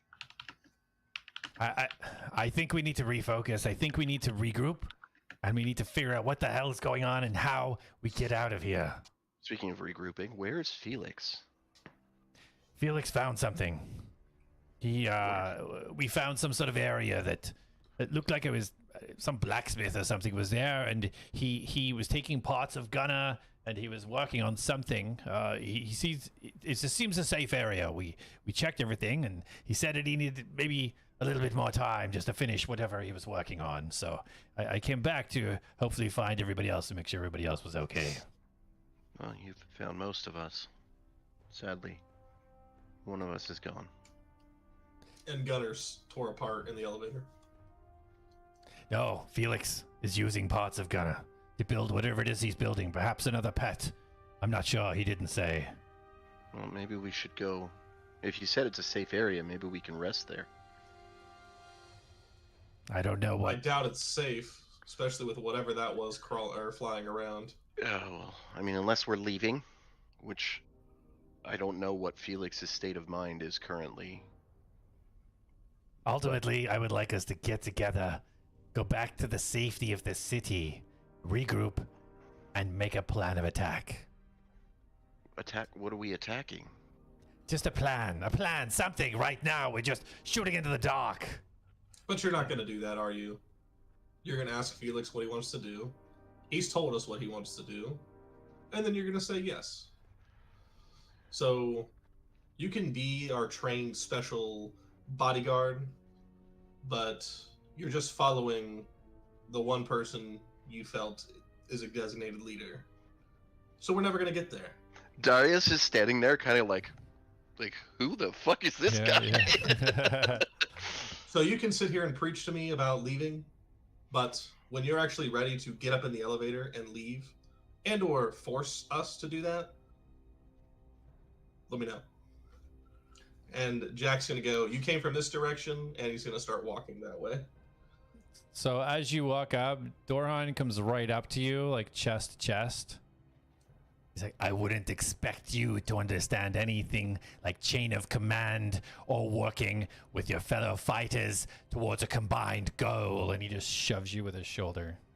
As he does that, Jack is going to give him a little tap on the cheek, and when he does that, his crossbow is going to expand. I and he's going to be like, push between them. You can test me anytime, buddy. Okay. All right. You're both very big and strong men. You know, I get it. I'm like 5'7", so I'm down there. So you're continuing towards the Western Passage? Yes, wherever he came from. Yeah, that's where he came from, the West. Okay. Okay, Darius, what do you want to do? I'm just gonna say, I'm like, look, we're all really upset, Dorhan. Don't take it personally, but he's got a point. At some point, you're gonna have to strong-arm Felix. He's kind of hell-bent on exploring this mine, and so far, nothing good has come out of it. And then I just start following Jack. Well, just so you know, you don't see everything that I've done with Felix. I just kind of like one of these behind, like. And Jack's gonna say, as he says that, as the bodies stack. Dick. All right, so Dorhan follows behind you guys. Darius, you're following through with Jack, right, to the Western Passage? Okay. All right, so let me grab everybody. So as you guys walk through, now this is your first time, Darius, going through, but dark corridor. Dorhan explains that everything's been cleared. There's no traps or anything. As you guys push your way through a half broken down barrier, you now find yourselves in what looks like some sort of mining area. As I move everybody in so smoothly and skillfully.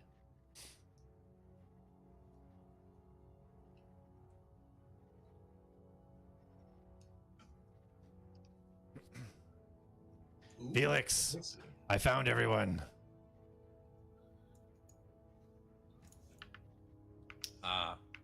Am I done or am I still working? You are just finishing up.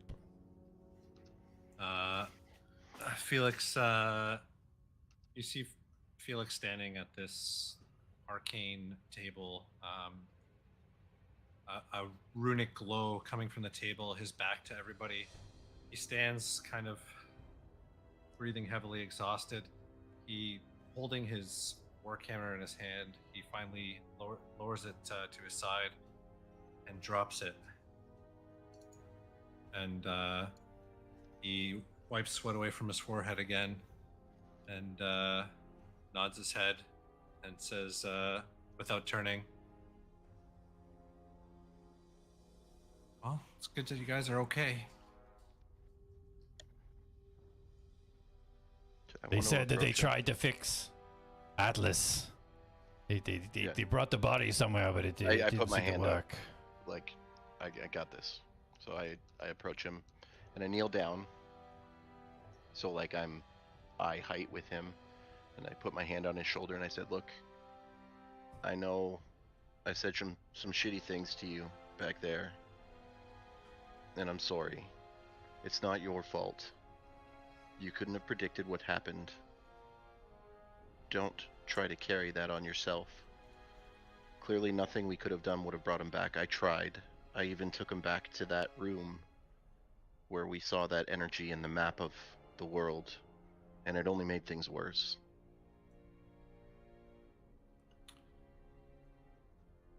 Oh, that's where you're actually wrong now, Darius.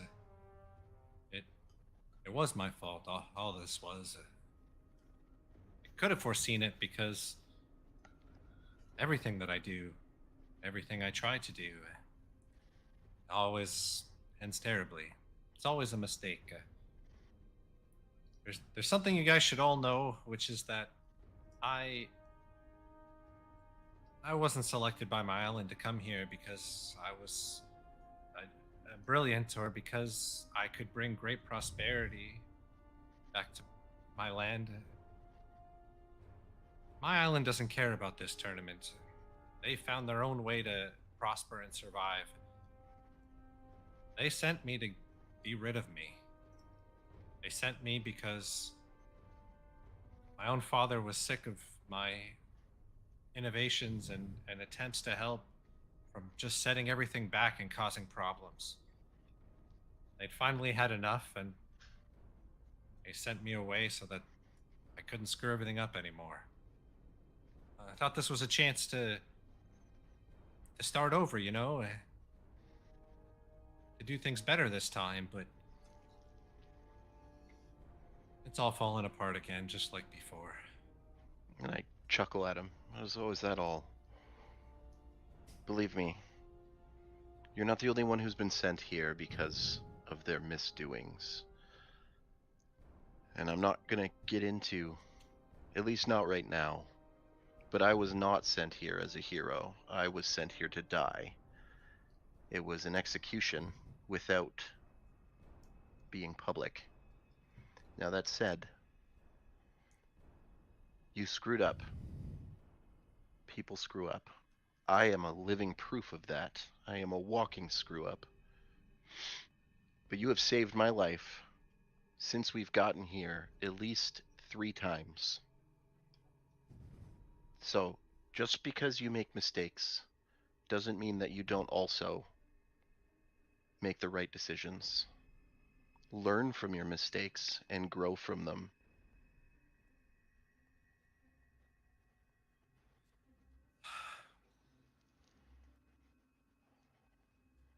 I'm trying. We're stuck here together, figuring this out one way or another. So as long as that's the case, I'm not going to let anybody else get hurt.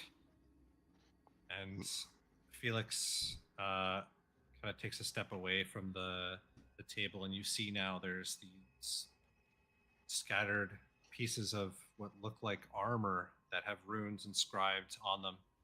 Felix puts his hands out, and you see these 2 bracelets on his wrists glow as the armor lifts off the table. And in a matter of less than 10 seconds, the pieces fly to Felix. The chest piece flies to him and attaches. Iron Manning.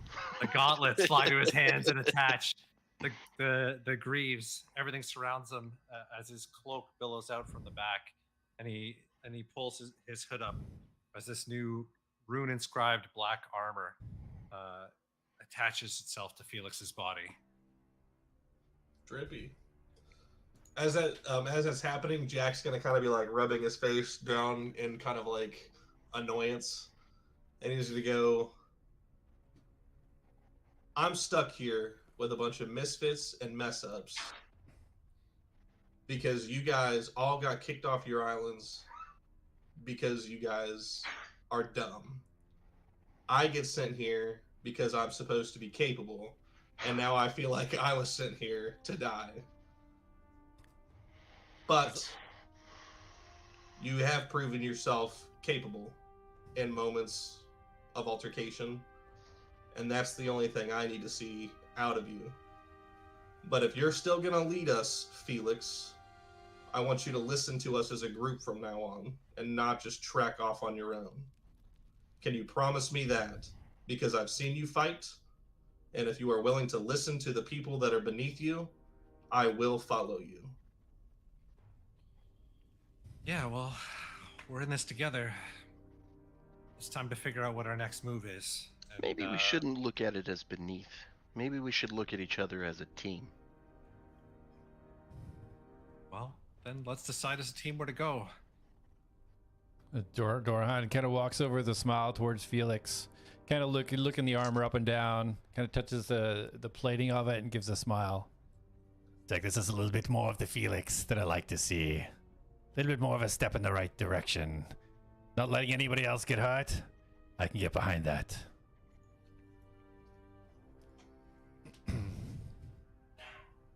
Then you have my blade.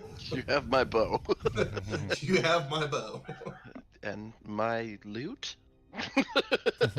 And my flute. Okay, so Felix will pull he'll kneel down to his pack, which was on the floor about 5 feet from the arcane table, and he'll pull out a rolled up map and hand it to Darius and say, I found this in the first room at the base of the lift. I came this way looking for Sanguine originally, but it seems it was X'd off on the map, and he motions behind him. The passageway's collapsed. It doesn't look like we're going to be able to get through there, and I can tell you that trying to move that rubble is likely way too dangerous. So we have to decide what our next move is. What do you guys want to do? Well, is there anything else down here that is even worth... Okay, hold on. Before I even ask this, and because I know once you make your mind up, it's kind of where you go. We need to rest. I am spent, and I am exhausted. I spent however long it's been since Atlas was gone, running around, dragging him about, and I'm not the strongest person. I am exhausted, and I have all my arcane talent is tapped. I need to rest to be able to use that again. And if we're going to go anywhere, if I'm to be useful, I need that back. That sounds like a fair request to me. Yeah. Also, Okay. Jack did say that he purchased healing potions at one of the stores above. If we're planning on going deeper in the mines, it might be wise to get more healing. Yeah, if we rest, I will be able to heal. And I do have one potion left. Does anybody else have any potions? I used mine. Also, since we're kind of discussing inventory, I spoke to Minikin before coming down here, and I reach into the bag of holding and pull out the blue crystal. He gave me this, which he said helps illuminate areas, and he said it can be used to attack. I don't know much about it, and I kind of gently toss it over to Felix since he has a magic sense. Okay. All right, yeah, I'll examine it, see if I can glean anything from it. Okay. See this shiny blue crystal. Someday when you look really close, you almost see this little emanating pulse from inside it. Okay. So are we agreed that we should rest here? So far, it seems secure. Oh, and Yeah. I reach in and pull out the immovable rod. I also found this. And then I hold it up, and I click the button, and I let it go. Okay. And the rod is hanging in midair. You guys see this just exquisite looking metal rod horse on each side is now just hanging motionless in the air. So, I mean, right now, not really helpful, but I think we could have a lot of appliance for this. It might be helpful in the future, and then I grab it, click it again, and stick it back in the bag. Okay. How helpful is that little table you were playing there with, Felix? I mean, it made a big difference. I wouldn't have been able to construct and assemble this armor without it, at least not in the same time frame. Can that table fit in your magic bag?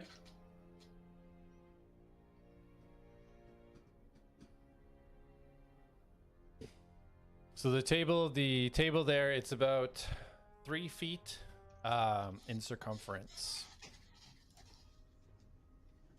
And height-wise, it's about 2.5 feet high.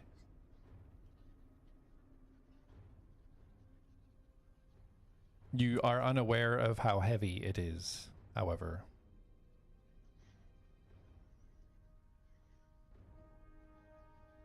What do you want to bring it for?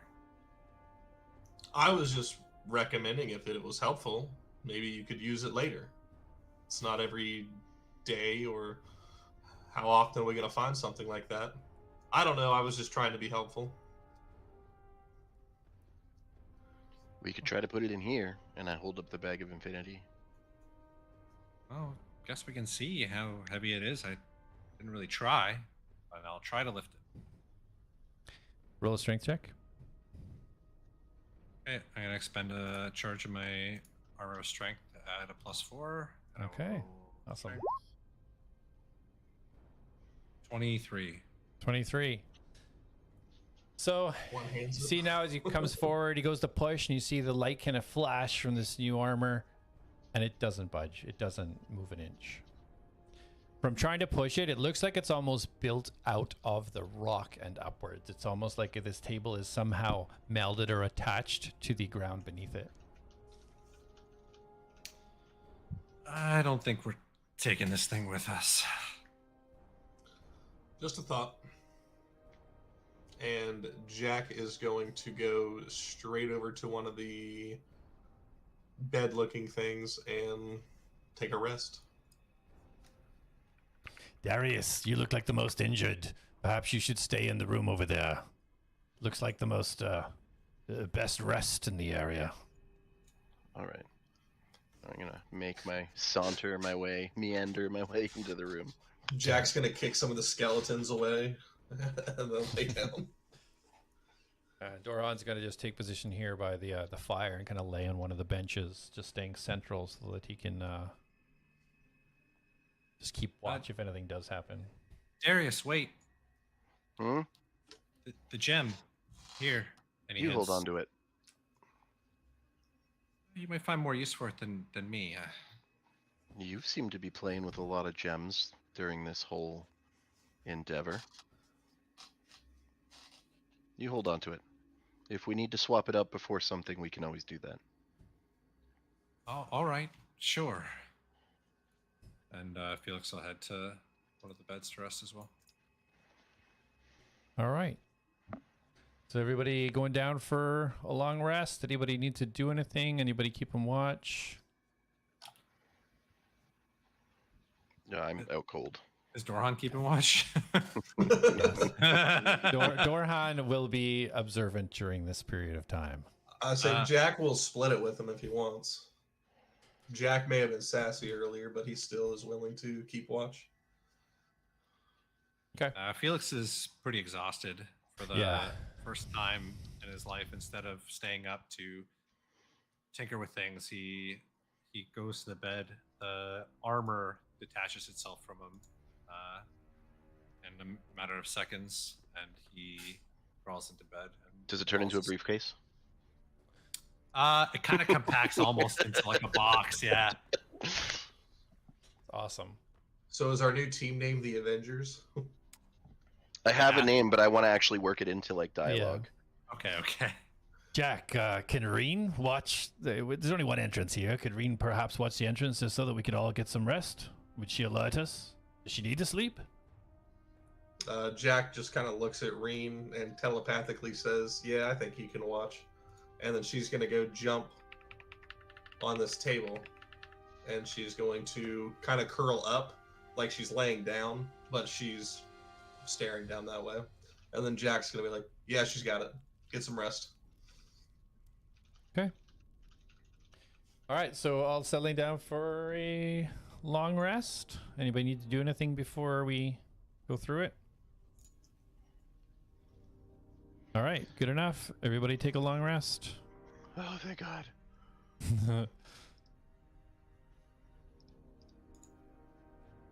Oh, it does it now.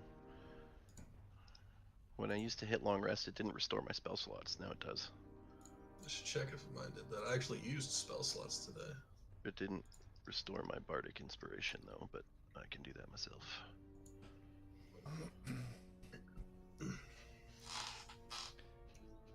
All right.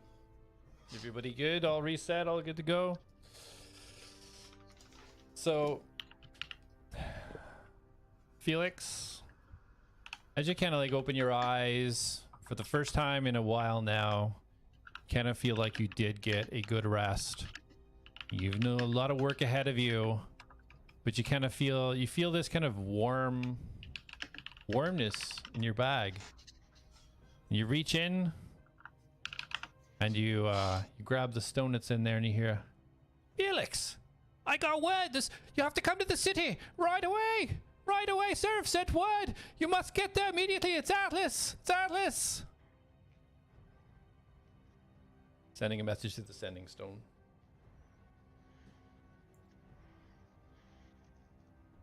You're muted. Can I answer back? Yeah, you can reply back. Yeah, I want to reply. What? Why? What happened? Seraph sent word that the Atlas's body, it's not working, but the body's there. I don't know any details. That's all she told me. This is the only way I know to contact you guys down there. Is everybody else asleep?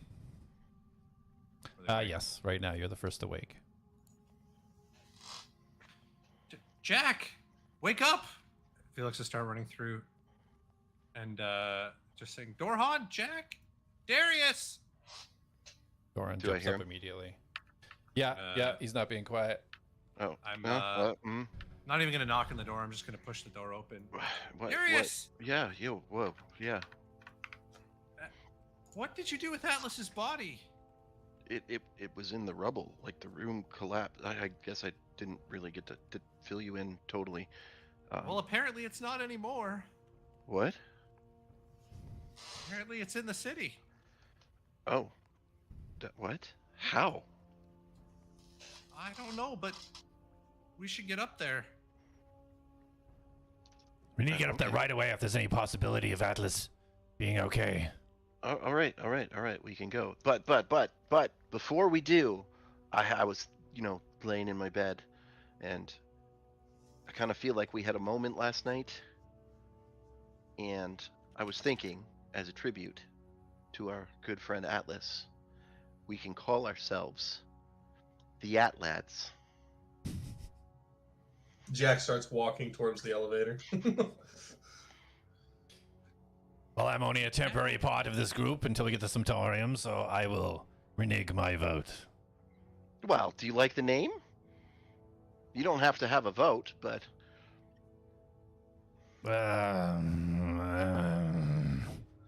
Yeah, you don't like anything, so never mind. I don't know why I bother asking you. Come on, Felix. It's you and me versus Jack, because he doesn't like anything either. Oh, yeah. I mean, I'm not really good at this kind of stuff, but you're like somewhat of a poet, so sure, it's a good enough name. All right. I wish he were here to hear it. I'm sure he would have voted for it as well. So the Atlads it is then, I guess. Yeah, the Atlads. I like it. Atlas would name us something stupid like Filbert. There's nothing wrong with Filbert. Yeah, are you saying that where we can hear it? Yeah, Jack is saying it as he's You walking watch your away. tongue. Vicious mockery. That is a cantrip. I could do it. No, I don't want to take his health down. Okay, is there anything else we need from here, or should we proceed out? No, I think. Oh, wait. And Felix will walk back towards the bed and call the armor to him. And, go, almost Leaves his forgot. new armor. Almost forgot something pretty important there. The next guy that goes down here is like, this stuff's sick. Oh, just Felix, you've been down here the longest, and I unbutton my shirt. Have you seen anything that looks like our crystals? No, I was looking for it down this path. The map said that there was sanguine veins, this part of the mine, but it's collapsed. Like I said, I was hoping to find some so that we could use it to Okay. help Jonas. Yeah, I want to help her too, and Minikin, but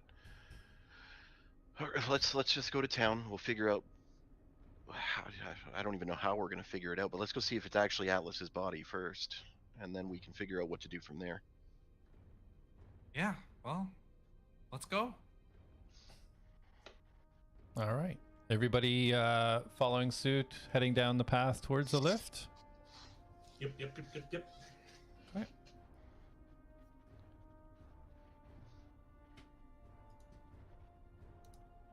This is very strange that I'm like moving everybody.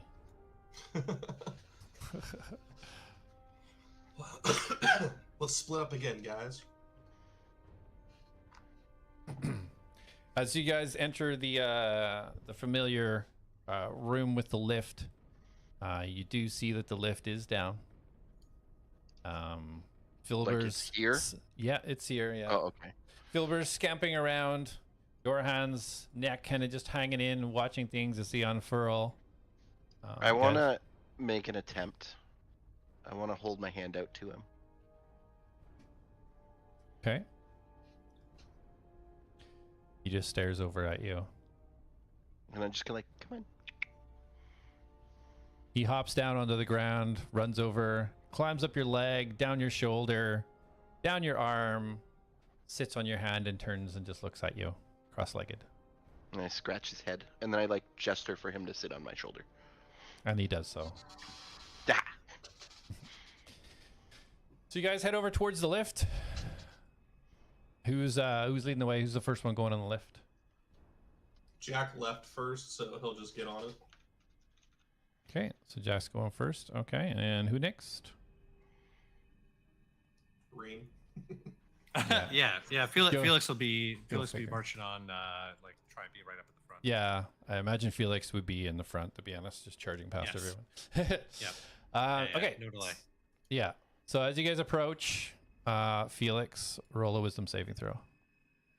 Oh, she's back. But I don't know this, of course. 12. 12. Okay. So I want you to roll an attack throw towards Jack. And we're all in initiative. Bring it on. Okay, so roll initiative first then? And then... Yeah, initiative. Well, you're going to get a surprise attack on Jack, but yeah. Roll initiative.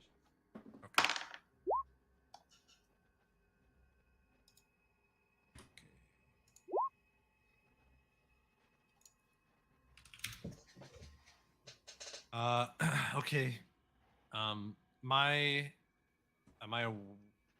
like a prisoner of my own body, or am I caught? Like, do I not realize this is that I'm doing something bad? You don't realize. You're Okay. Yeah. Yeah. You know all what right. you're doing, but you don't know it's bad, basically. Yeah. Can okay. you make me a token Oh, yeah. for initiative? So as we approach the elevator, Felix just stops and like makes a fist and turns towards Jack and punches with his gauntlet. So, Okay. with this happening, do Jack and I know what's going on? Because we Well, already- probably after the attack, that's why you'd be able to like go into initiative right away. Okay. Yeah. So I can't cutting words that if it's a surprise attack? No. Okay. Rolling with advantage, Felix. Oh, I'm rolling with advantage. Okay. Yep. Bruh. 26 to hit then. Just hits. Ooh. Roll for damage. So Felix turns and punches. Sucker punches Jack, connects with him like right in the flank. This is your first glance at his new gauntlets. As Felix connects, you hear this crack of thunder, boom, and Jack takes 10 thunder damage. Nice. I dig that. The look of shock on Jack's face as the new heavy gauntlet smashes into his chiseled jaw. A piece of blood just flies out. He almost looks like he respects the hit. My boy packed a punch. Am I getting a full turn here? I'm just making this attack. Just making this one attack right now. Okay. Yeah. Okay. Yep. All right. Perfect. On to Darius. Okay.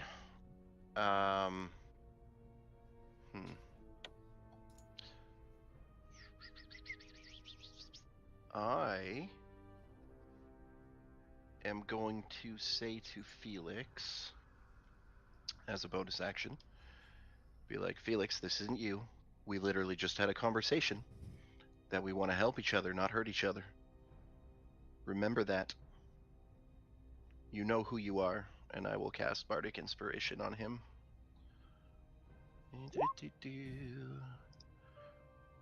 So hopefully you save that for your wisdom saving throw. But from Darius' perspective, he's trying to get him to snap out of it. Yeah. Yep. Yeah. And let's see. He is going to walk over to Jack and give him, as an action, A kiss. a healing potion. Oh, that works too. So you... Oh, I guess I can roll it. So you get 6 HP back. Thank you. I got you. Hey, yeah, see the fast moves by Darius, saying his words of encouragement to Felix as he quickly goes over and splashes the health potion into Jack's mouth. Anything else for you, Darius? No, that's it. Okay, Felix, you're up. You can go ahead and roll a wisdom saving throw. Oh no! Oh, there's no point in even trying to inspire that. What was it? A A one. one. Oh. Yeah, so go ahead and make your full turn. Attacking these enemies that you see before you. Okay, I just see everybody as enemies. Okay. Okay, then I'm gonna move away from Jack towards Darius, as I don't know. He was saying something to me. I don't know what he did to me. And I'm gonna move towards him, and as I walk up to him, I wind up with my other fist and I punch with my gauntlet. Okay. It's a 24 to hit. I'm not even going to cutting words that. There's no point. Yeah, That hits. Take 7 thunder damage. I am going to cutting words that. I can reduce the damage too, right? you can choose the 1d4 to take off damage. Yeah, so I will cutting words that. And actually, you know what? No, I won't. I'm not even going to roll. That way it's not done. I'll just take the damage. Okay. Because he's going to save his abilities for his friends now, not for himself. And then, and as Felix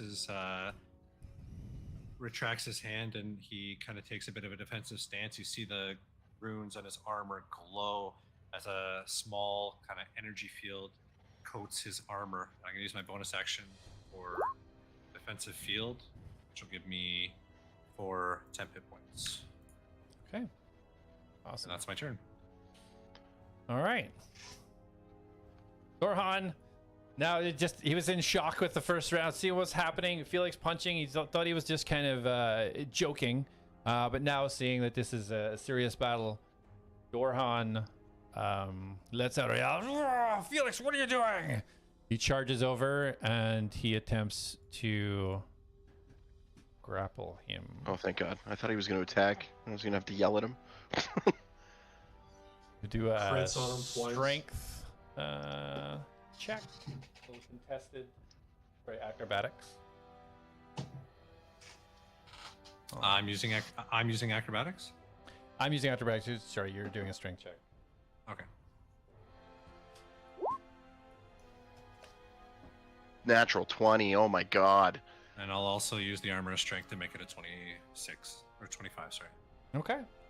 So Doran comes charging over towards Felix, attempts to grapple him, and you guys just look in awe as Felix almost just swats Dorhan off to the side. Absolutely no issues. He just kind of gets up from his one knee that he gets just pushed down. And Felix, snap out of it. And that's his turn. Jack. Okay, so oh, it's Jack's turn. Sorry, wouldn't it be my turn? I have a 16. You went first already. This is still the first turn. Oh, okay. Yeah, this is the last of the first. Yeah. Jack is going to pull up his left hand, and his grapple's going to come loose, and he's going to wrap it around Felix's legs, and he's going to try to pull him prone to the ground. Okay, so roll an attack. Dexterity.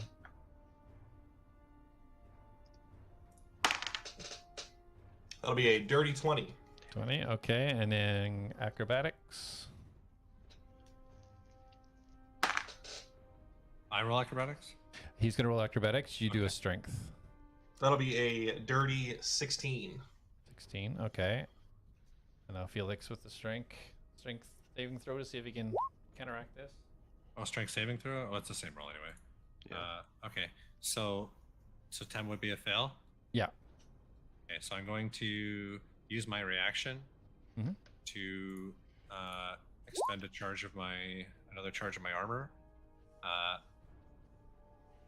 If I would be knocked prone, I'm going to use my reaction to not be knocked prone. Okay. Bruh. So Okay. you see the boots of the armor, the runes glow as they kind of almost like attach themselves to the floor, and Felix holds steadfast and doesn't move. Is that till the end of the turn? It's just for this one Attack. instance, Like a reaction. It's not it's not like an aura. It's just for this attack. Okay. Awesome. So yeah, your shot is end point. You give the pull. You know you've hit your mark, and bam, you just stand steady. No effect. As a bonus action, can I have Reen try it or no? Try to yank him to the ground. Reen bite him. Well, I mean, to try to pull him to the ground. You can use Reen to try and grapple him. Sure. Okay. Yeah, then Reen's gonna run around on the other side of Felix and grab him by his ankle and try to pull him to the ground as well. Okay. So acrobatics for you and Felix with the strength. Strength-based armor. We're all doing these strength things against him. We're trying our darndest. It's a good test run. 14. Okay, Felix. I'll use another charge. Using the charge for a saving throw doesn't cost a reaction, so I'll use another charge to still stand tall. Okay. To add 4 to make it 17. You Okay. bum. To save. Okay. Fall to the ground, man. So yeah, Reen trying her best to tackle down Felix, and there's just nothing phasing Felix, standing steady, unflinching. All right, that'll be it for Jack and Reen. Okay. So you see now this beautiful woman appearing in the air, these wings fluttering. Oh, you've come back to play. And she swings in behind Dorhan and takes a swing at him.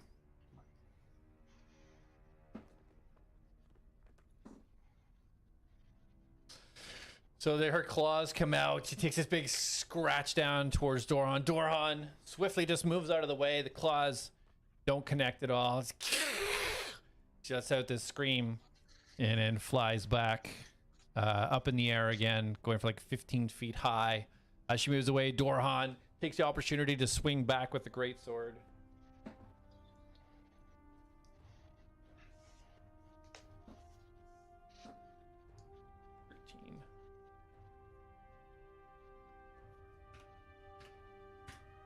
So as she tries to swivel out of the way, he just connects with the bottom of her back as she goes upwards into the air. She just kind of scream.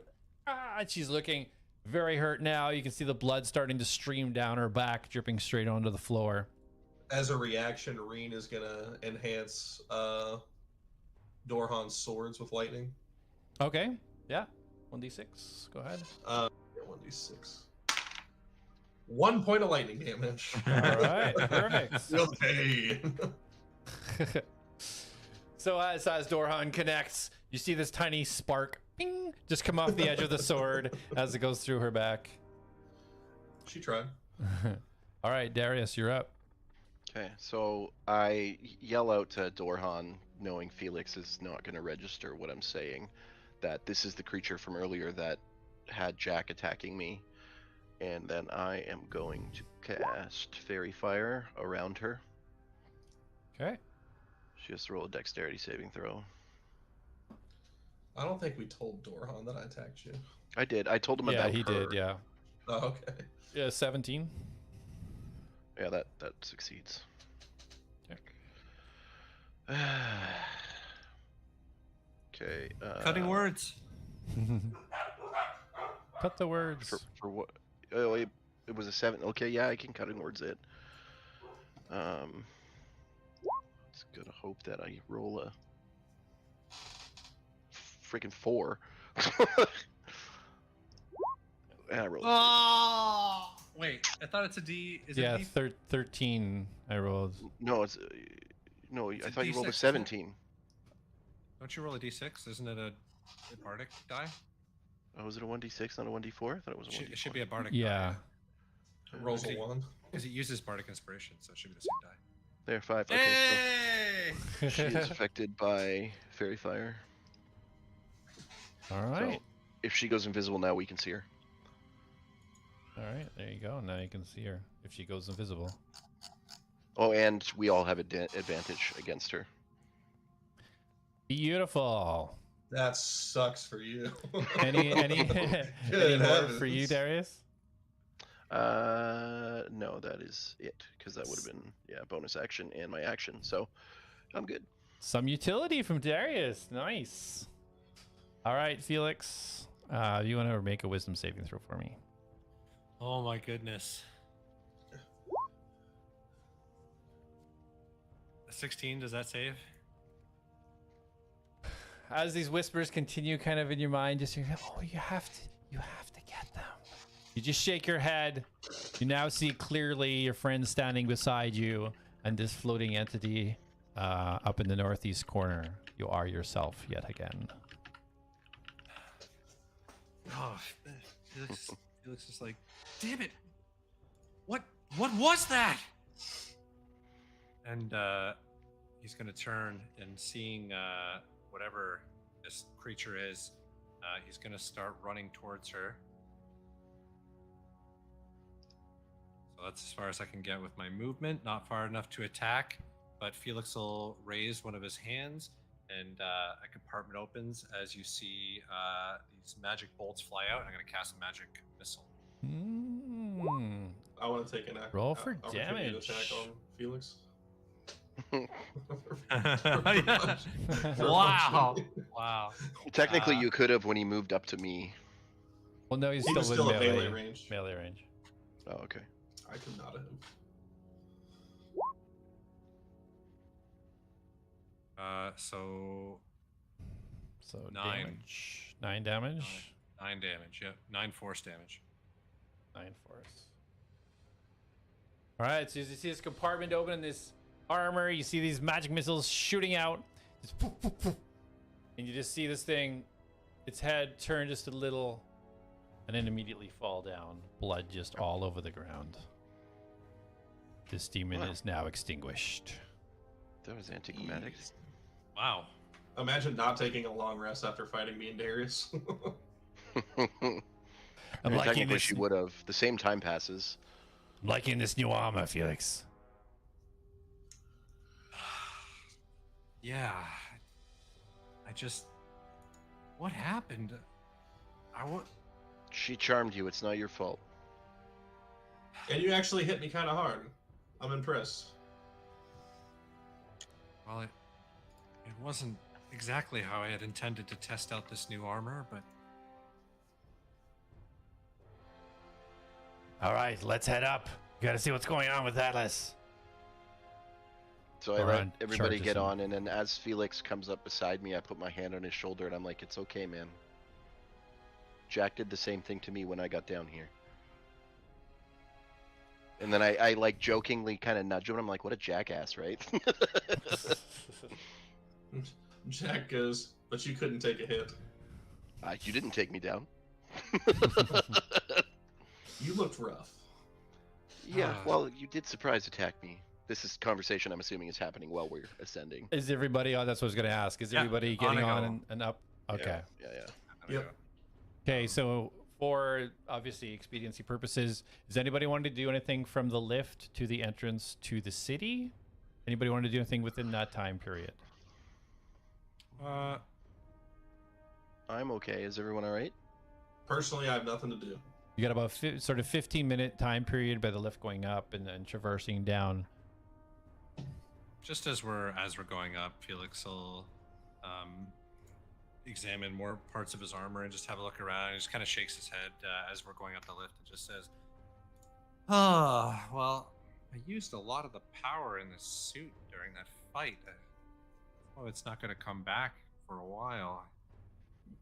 Yeah, can you not be knocked on the ground? Because I'm pretty sure 3 of us tried it, and I know I pulled very hard, and you did not move. Yeah, I mean, it's one of the strengths of the suit, but it's only got so much energy. It needs to recharge overnight before. I mean, I can do that a few more times, but goodness, I used a lot on that encounter. When the suit's out of energy, is it out of everything? No, the gauntlets, they're still going to work no matter what. And he just kind of taps them together, and you just hear like a bit of a small boom. But those should function no problem. But some of the other features, I mean, there's limitations. I'll try and tinker with it more later if I can, but you got to understand it. I mean, I built this thing in a cave with a box of scraps. Hey, man. It's better than anything I could build. Jack's gonna take one finger and he's gonna try to push Felix to see if he moves a little bit. Yeah, he moves. Felix he moves falls a off little the bit. He goes flying.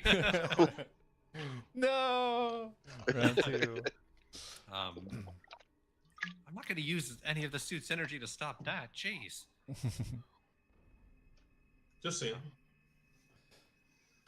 I will give another. Since Felix still has my inspiration, I will give an inspiration to Jack as well. Okay. Sweet. Thank you. So as the elevator is going up, sorry, go ahead. We don't know what we're going up into. I mean, first of all, how do you even know that Atlas is up there? I didn't even think to question that. Oh, the sending stone. Do I got a know that? message? Was I there when he got that? I think he was held back. He called him up. You might not have heard it. Yeah, you called Felix up close and gave it to him when you guys were in the throne room. All right. Oh, speaking of that, I was watching Critical Role. Next time, I can't just cast Comprehend Languages. It's a 10-minute spell. Oh, it's a ritual, is it? Oh, I Yeah. didn't know that. I thought the foreman caught you and was like, "Don't do it or I'll kill you." Well, Oh my he's God. seen it. He caught him, but he saw didn't it, care. But he didn't care. Yeah. Because it's not offensive. It's 0%. It doesn't do anything. But yeah, it's apparently a 10-minute cast time. All right. So as the lift's going up, Dorhan goes over to Felix, just kind of talks quietly. Felix, I don't know what's ahead. I know what's behind us, though. And I think out of everybody here, perhaps you should have these. And he reaches in to a small pack and he pulls out the rocket hand and the scalpel hand that Atlas had detached before he passed away. Right at the fuse. I don't know if you Yeah. can use these or whatever you can do with it, but at least perhaps you should have them. Pass A it. tear rolls down my cheek. Felix will take them and look down and just kind of solemnly nod his head and say, "Well, sure, Dorhan. At the very least, I'll hang on to them for now. But let's get up there and see what's going on with him anyway." And Felix will stow them in his pack. Very well. All right, so unless anybody needs to do anything, let's take a 5, and then we will resume entering the city. I need to be so bad. All right, be right back.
a fresh one, like you just recently became homeless, because you don't look that bad. I feel like I look like a bum if I need to trim this, get rid of this, and then go back to high and tight. I get like months, like a month or a month and a half before I get another haircut. Yeah. I used to shave my sides weekly, but like it's so hard doing the hairline. So now I'm just like, whatever. I go to my barber and I'm like, just cut it right up to the hairline. Yeah, I like to spike mine up, but I can't do it right now. It's too long. I used to look like Justin Bieber back in high school. So my hair was a bit longer than yours. Same style that I have now. And I went and got a haircut. And he cut it, when he cut it, it was a bit longer than yours. And then he spiked it up. And I was like, I look like a woman who wants to look like a dude.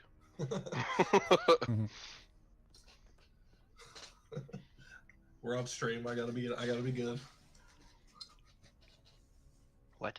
I said we're on stream. I gotta be good. Oh, I can't say. yeah, what I wanna that's say. why I chose my words very carefully. It's easier to say it in chat because then people could just delete it or yell at me.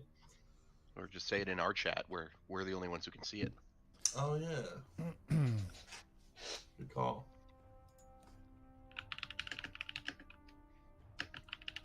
There we go. I feel better now. I got it out. Oh, yeah. So, I used to work at Kojiko. Colin, you know this. I do. And one of my coworkers, he worked in QA, quality assurance, and he sent me an account number, and he goes, "Look at this lady's name.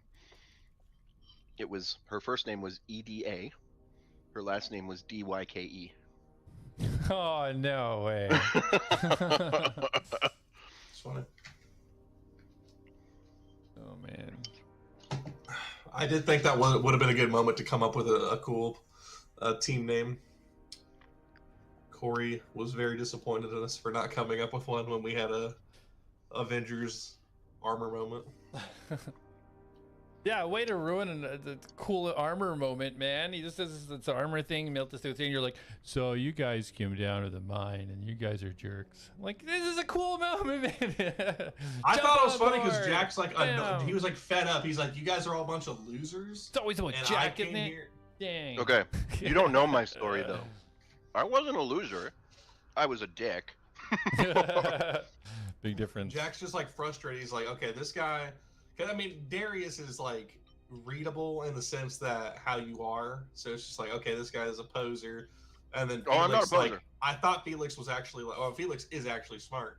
But then I'm like, okay, Felix is actually like number one. And then Felix is like drops a bomb on us, like, oh, I'm actually like an outcast. My family hates me.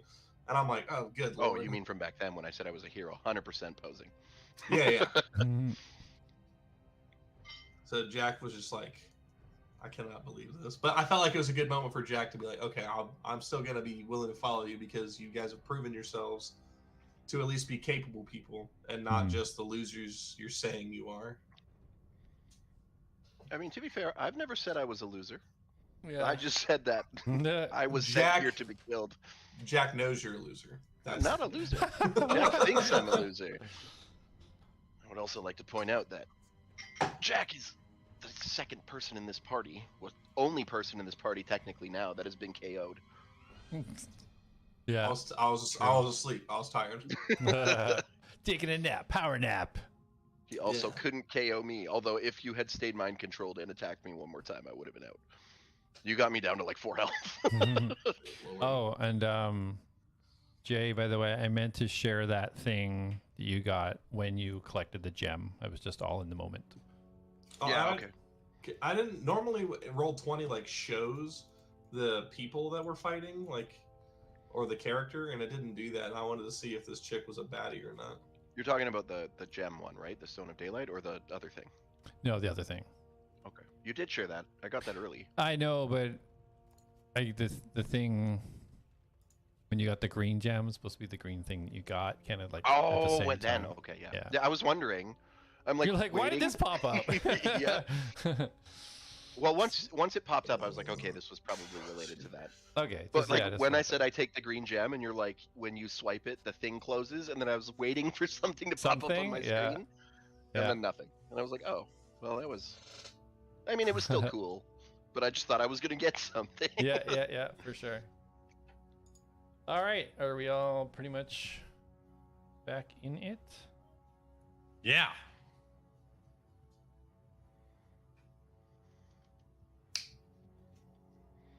All right, 1 second.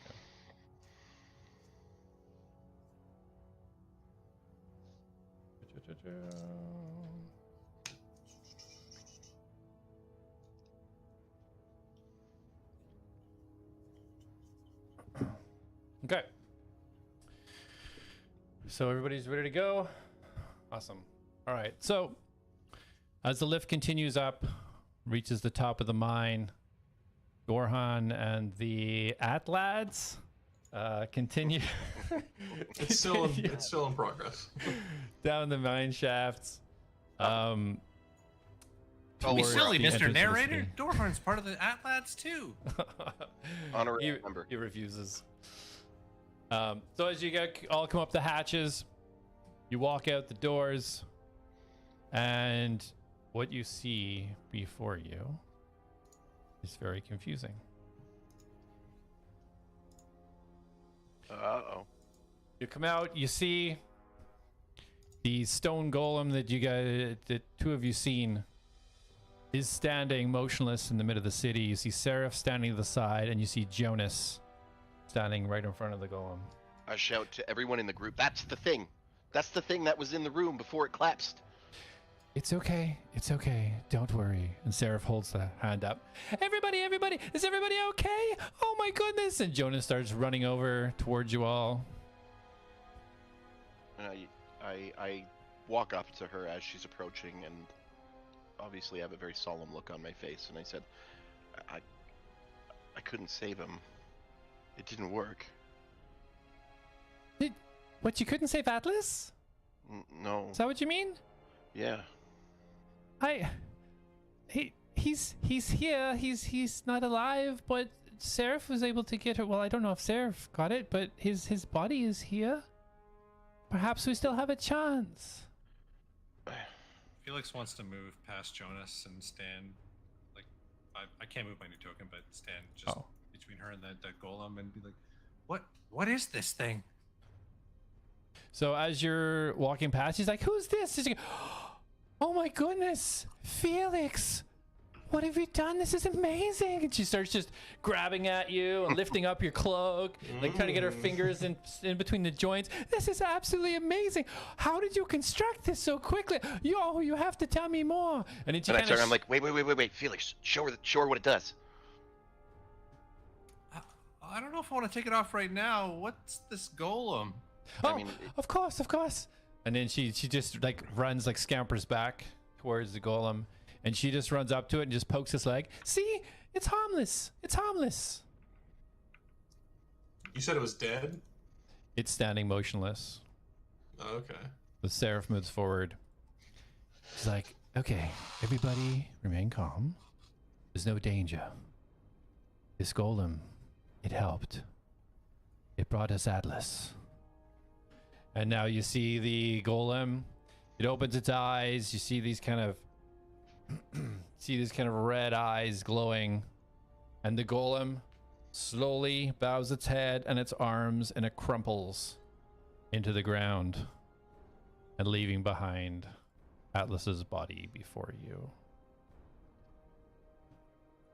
It's mangled. You see half of Atlas's head has been melted off. Both of his legs are now destroyed. The leather on his chest plate is burned off. He's like, look, can you feel it? Can you feel it? And you see Jonas putting her hand on Atlas. Do you all feel that?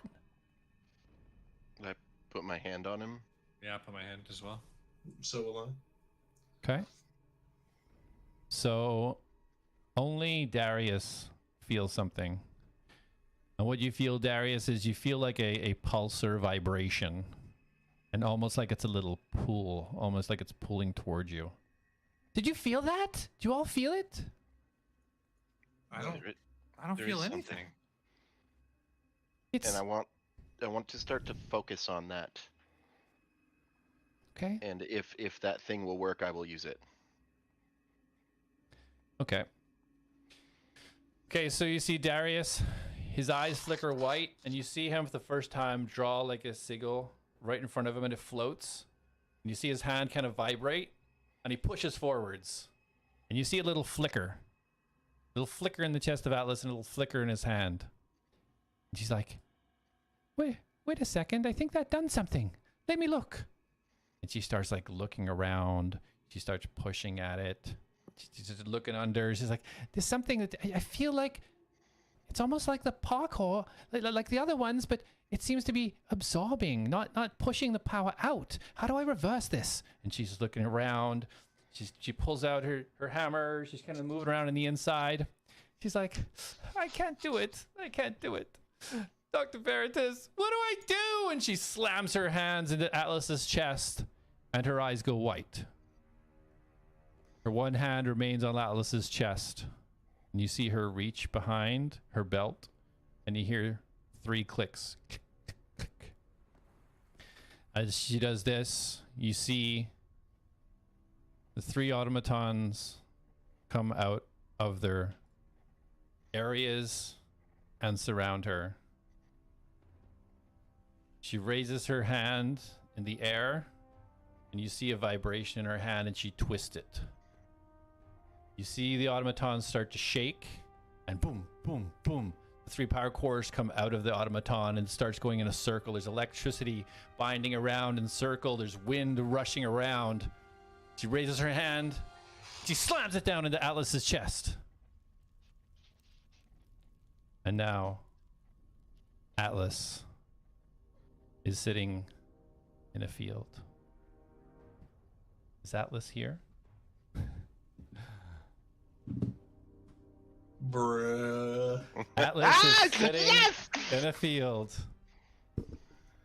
Atlas, you look out, and this field is covered in flowers, colors as far as the eye can see.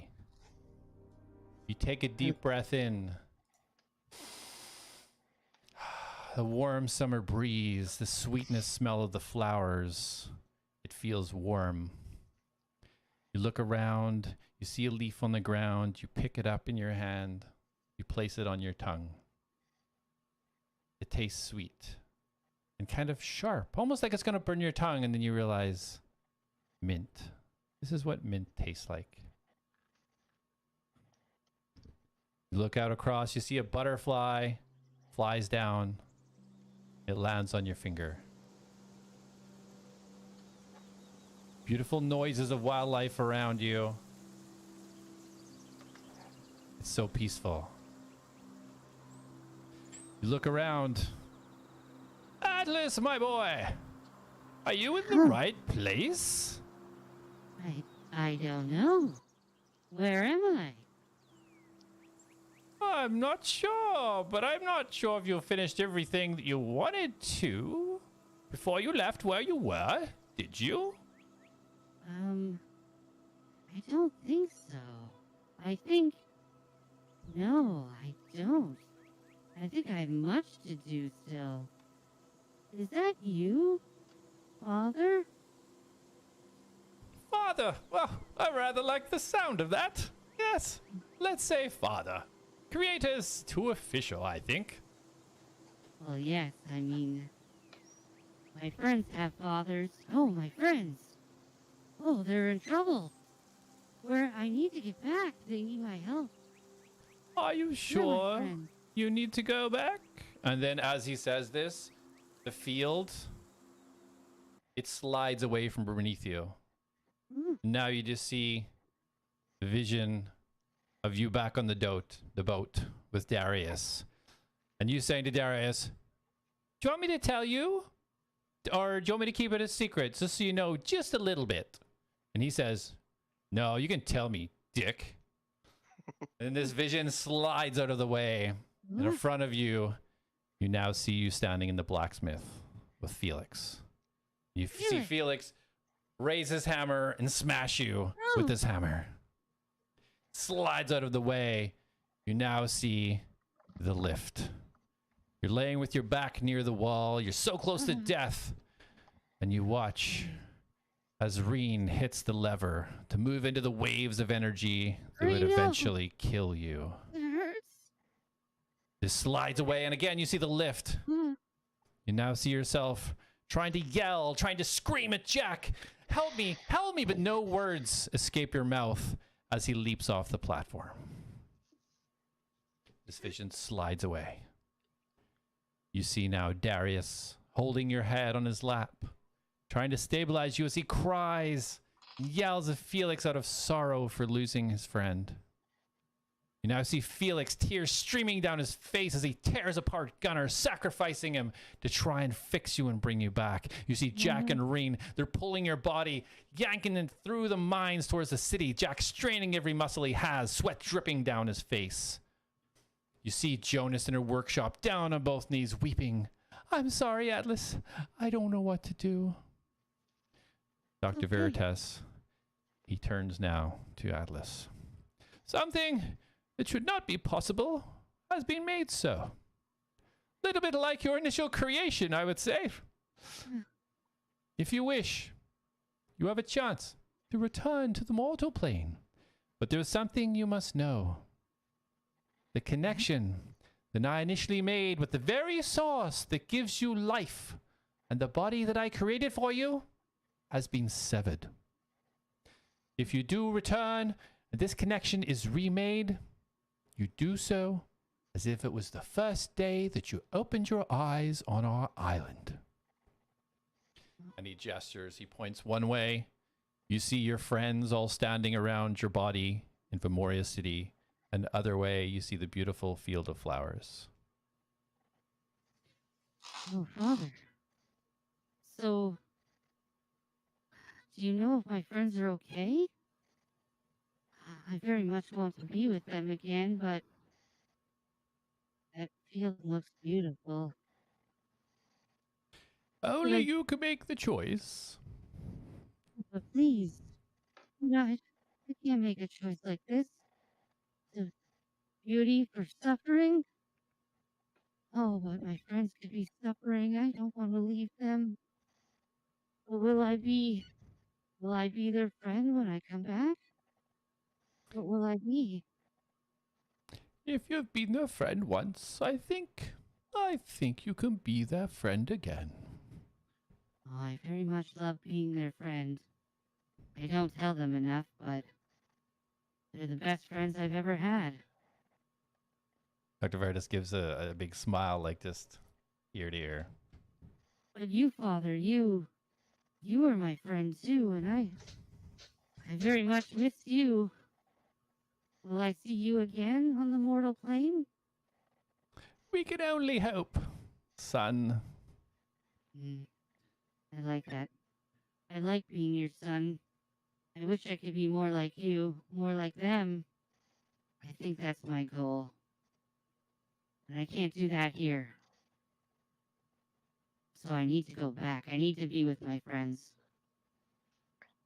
Very well. And he gestures towards you can see your body laying in amongst all of your friends. And Father, Yes. I think I love you. I think that's the right word. But I think I love my friends more. Thank you. And I turn and I walk towards my body. Okay. As you walk towards the body, you now see like lights, different colors, red, yellow, green, flying towards you as you feel yourself be pulled. Everybody, you now see Jonas slamming her hand, the energy from these spheres going into Atlas. You see this green light sparkle out. You feel this explosion, everything being sucked towards Atlas and thrown back. You're all thrown back 5 feet. Jonas knocked to the side, unconscious. And everybody takes 1 level of exhaustion. Oh shit. You see now as Dorhan falls down. No! Ah! You see Dorhan's leg receding back up. You see Philibert on his shoulder start to crumple. The vine now just brown on the ground. Ah! Jonas unconscious.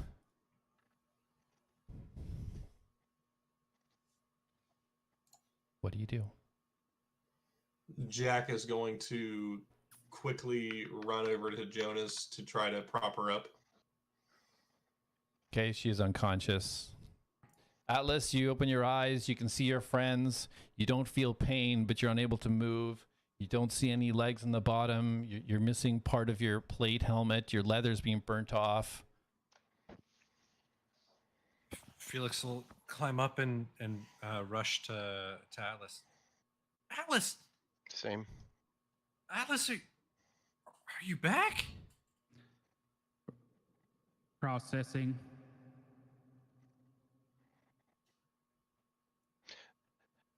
I'm going to cast Healing Word at 2nd level on Atlas.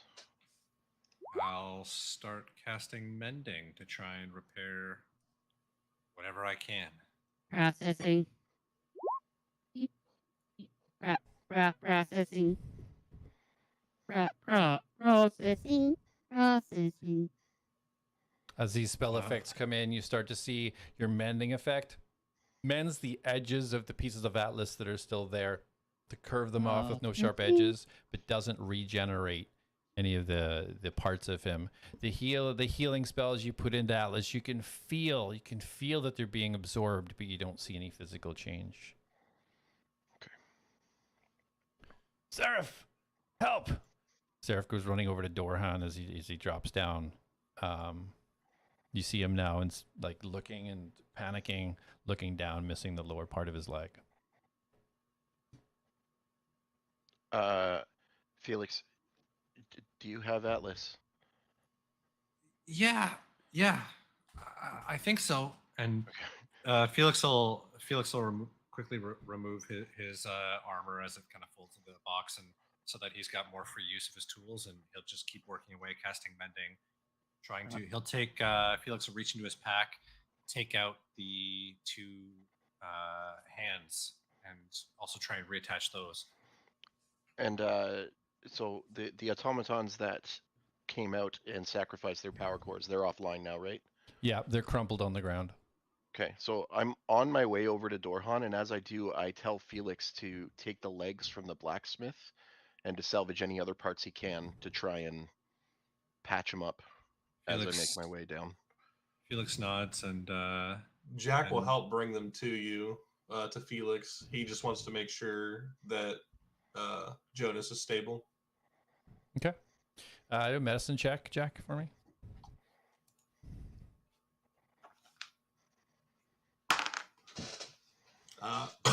Excuse me, 15. Okay. Yeah, so you can tell that she's stable. She's just unconscious. Okay. She doesn't seem physically harmed. As long he's gonna like lay her in a more comfortable position, and then he's gonna help drag. Reen's also gonna help drag some of the.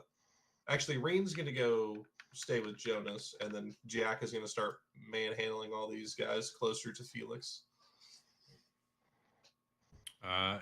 Yeah, Felix, as Jack brings stuff over, Felix is going to start trying to disassemble these other offline automatons and just mold pieces, try to work them, Okay. reattach them to Atlas, try to build Atlas a full body. Okay. So you start tinkering. You can see that what's needed to meld these things together, it's not going to be able to work from the parts that you have here. There's melding and smithing and shaping of metals that you're going to need to make this work. So Jonas starts to come around. She starts to open her eyes. Like, what happened, Jack? What happened? I think Atlas is awake, and whatever happened when he came to sent us all back a little bit, and I'm assuming your small frame got launched a little further. Atlas is okay, and she scrambles trying to get up now, but she's still kind of like a little bit dizzy, scrambling on her hands and knees. Atlas, and she starts running over. Processing. Processing. Please take the medical. Please take the medical emergency. Atlas, are you there? Is it you? Is it really you? Felix, did you do this? Did you bring him back? He's got some type of life now. Did you do this? No, Jonas, you did this, but he's still not whole. There's something wrong. We have to try and repair him, but I don't think I have what I need to do it. Maybe, what about the equipment that you have in your workshop? Do you think that we could use that? Yes. To the works. Bring him to the workshop, of course. He just if it's just his body needs fixed, we can do that much. So she starts. I'm gonna use all the strength I have to pick Atlas up and try and carry him over there. Okay. Jack will assist. Okay, perfect. All right. With the both of you, Atlas pretty much like half his body weight as he was last time, with the damage that he's received. So, but with both of you helping, you're able to bring him over. Jonas makes it inside.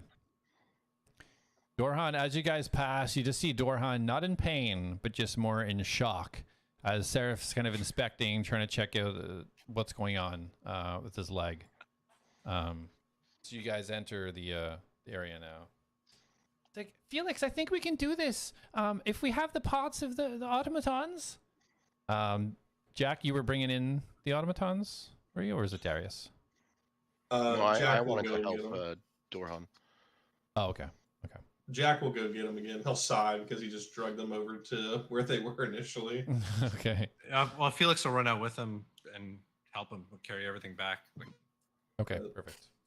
Yeah, I'll just take you guys a couple of minutes to kind of pull that through. So Darius, you're approaching Dorhan now as Seraph's kind of checking the Dorhan's leg. Yeah, so I am assuming I can get a sense of what's happening based on... What's going on, Darius? I don't understand. Like, I don't feel the pain, but what happened?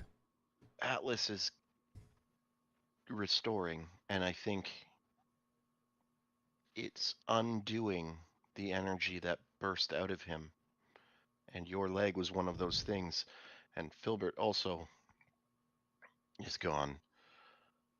Now, I don't know if this is going to work because I don't know how old it is, and I reach into the bag of infinity and I think leg and I pull Dorhan's leg out of the bag. By the gods, man! It's like rotten flesh now. It's like hanging off the edge. It's like slippery and covered in viscous blood. Yeah, that didn't... Well, and I drag it off and put it in the tent. Atlas is more important. I was taken aback. I'm not hurt. We can figure this out later. Is Atlas okay? Well, I mean, I don't have the expertise. I think they're currently repairing his body now. I'll go check on him just to let you know. I just wanted to... I didn't know what the state of your leg would be, and it's been in the bag for a while, and I didn't know if the bag could preserve it. Clearly it can't. So I will be back, and I make my way over to the house. So as you're making your way over, Seraph just kind of, he's saying, Jonas, is everything okay? Do you need me? It's like, Jonas just completely ignores Seraph, just working away, trying to get these parts together, trying to work, and Seraph just kind of smiles, knowing how she gets when she's focused in her work, and heads back out to assist Dorhan. You guys are in the workshop. Felix and Jonas, you see now taking parts of the automatons, heating up parts of this, trying to manipulate the metal, and the body of Atlas looks to be alive, but still doesn't seem to be functioning. Is there anything I can do, guys? You're muted. Sorry.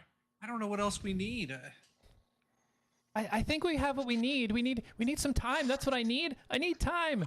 Felix, help me with this. And she pulls you over to the corner and just getting you to smelt down parts of the leg components from the blacksmith.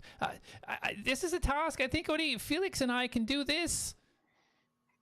Okay, very well.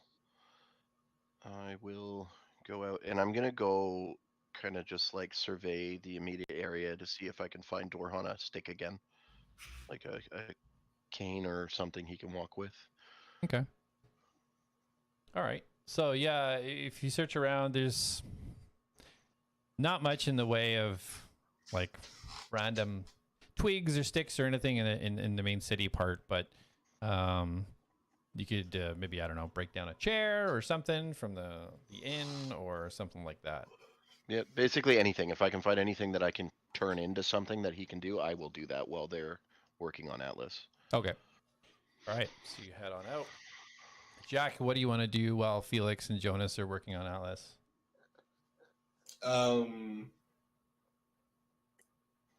Jack is going to go outside and call Reen to him, and he is going to go sit in the inn. Okay. Good enough. All right. So you go and sit in the inn, unable to order a drink because now there's no barkeep. Can he get his own? Oh no, he can't because it came from the magic chest. Yeah. Unfortunate. So Tinger hammering away. You can see, Felix, how quickly Jonas is working, but you can see how slow this process is. She's trying to add different components from the leg compartments to the arm compartments. You said did you say you were trying to fashion on the hands? Yeah, I had his original hands. Yeah. Okay. All right. So you focus specifically yourself. You focus on the arm components, as from the rock falls and the burning combined really has mangled any connections that were there. So the next little while you focus on the arm components building down to where the hands would go. So as that's happening, Darius, you can easily go into the inn, break off the back of one of the taller chairs, which would fit underneath the height of Dorhan.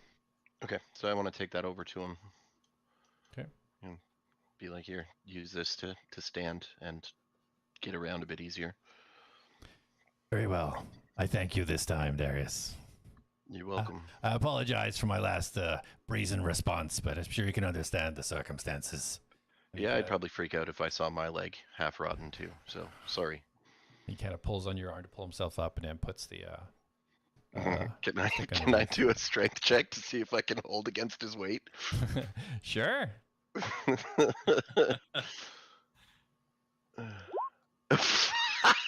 4.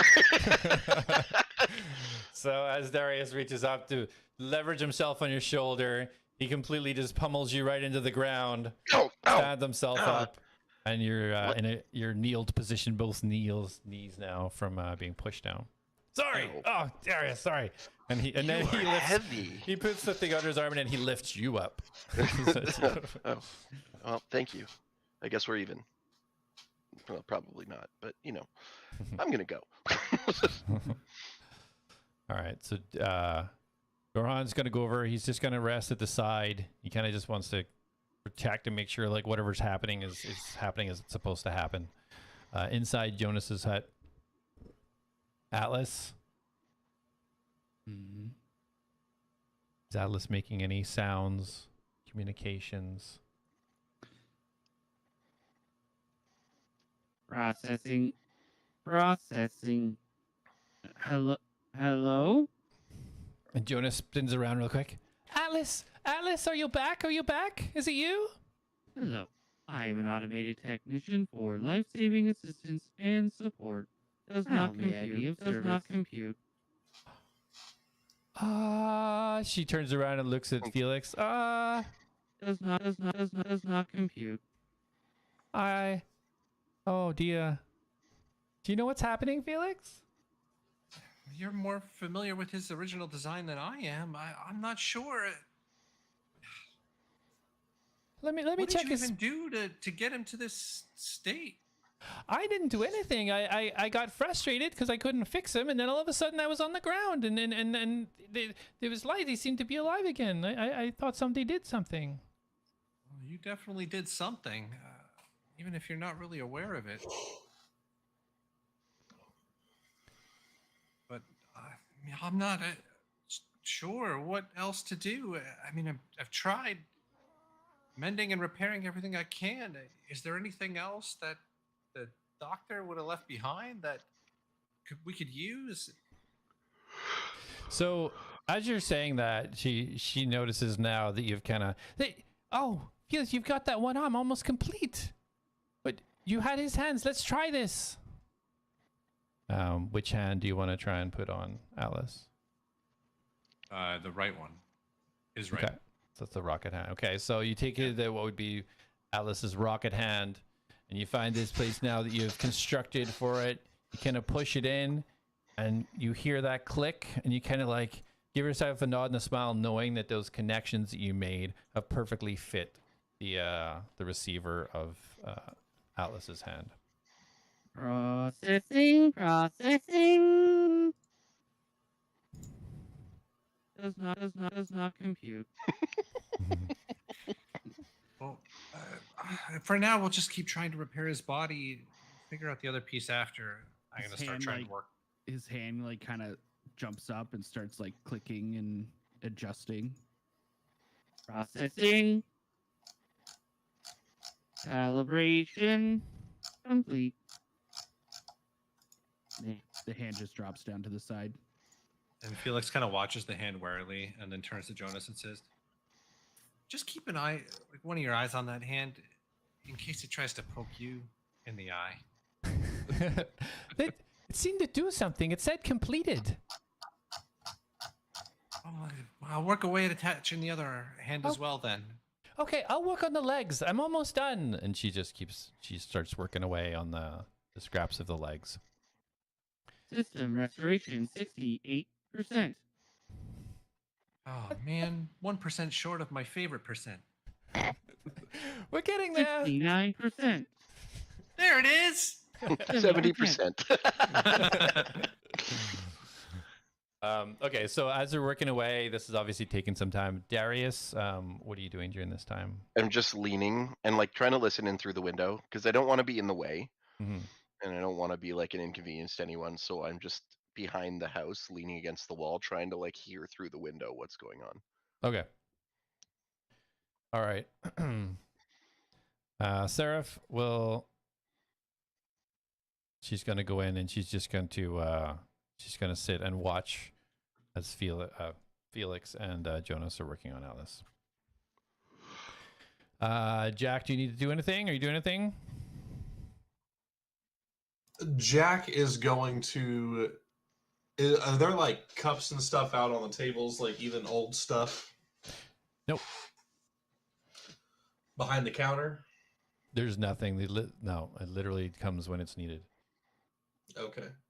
Jack is going to go into some of the buildings and look for any small random objects, even in the tent that Atlas was in, eating stuff, and he's going to find random things for him to eat.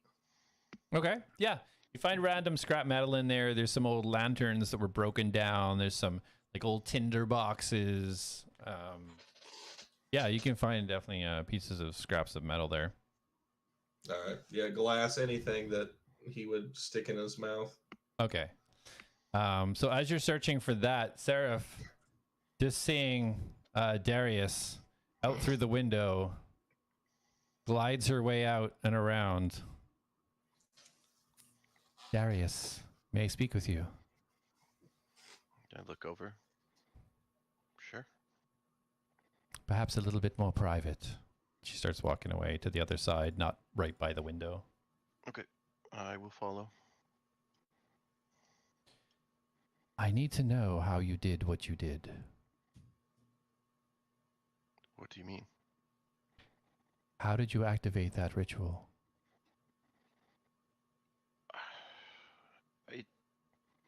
I don't know how to explain it.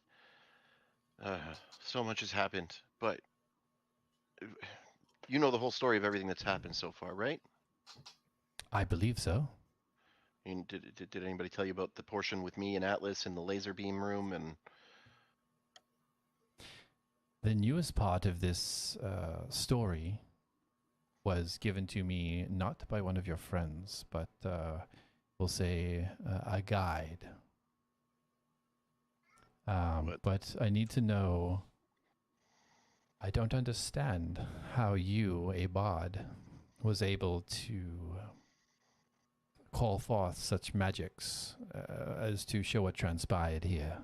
Oh, right. So, funny story.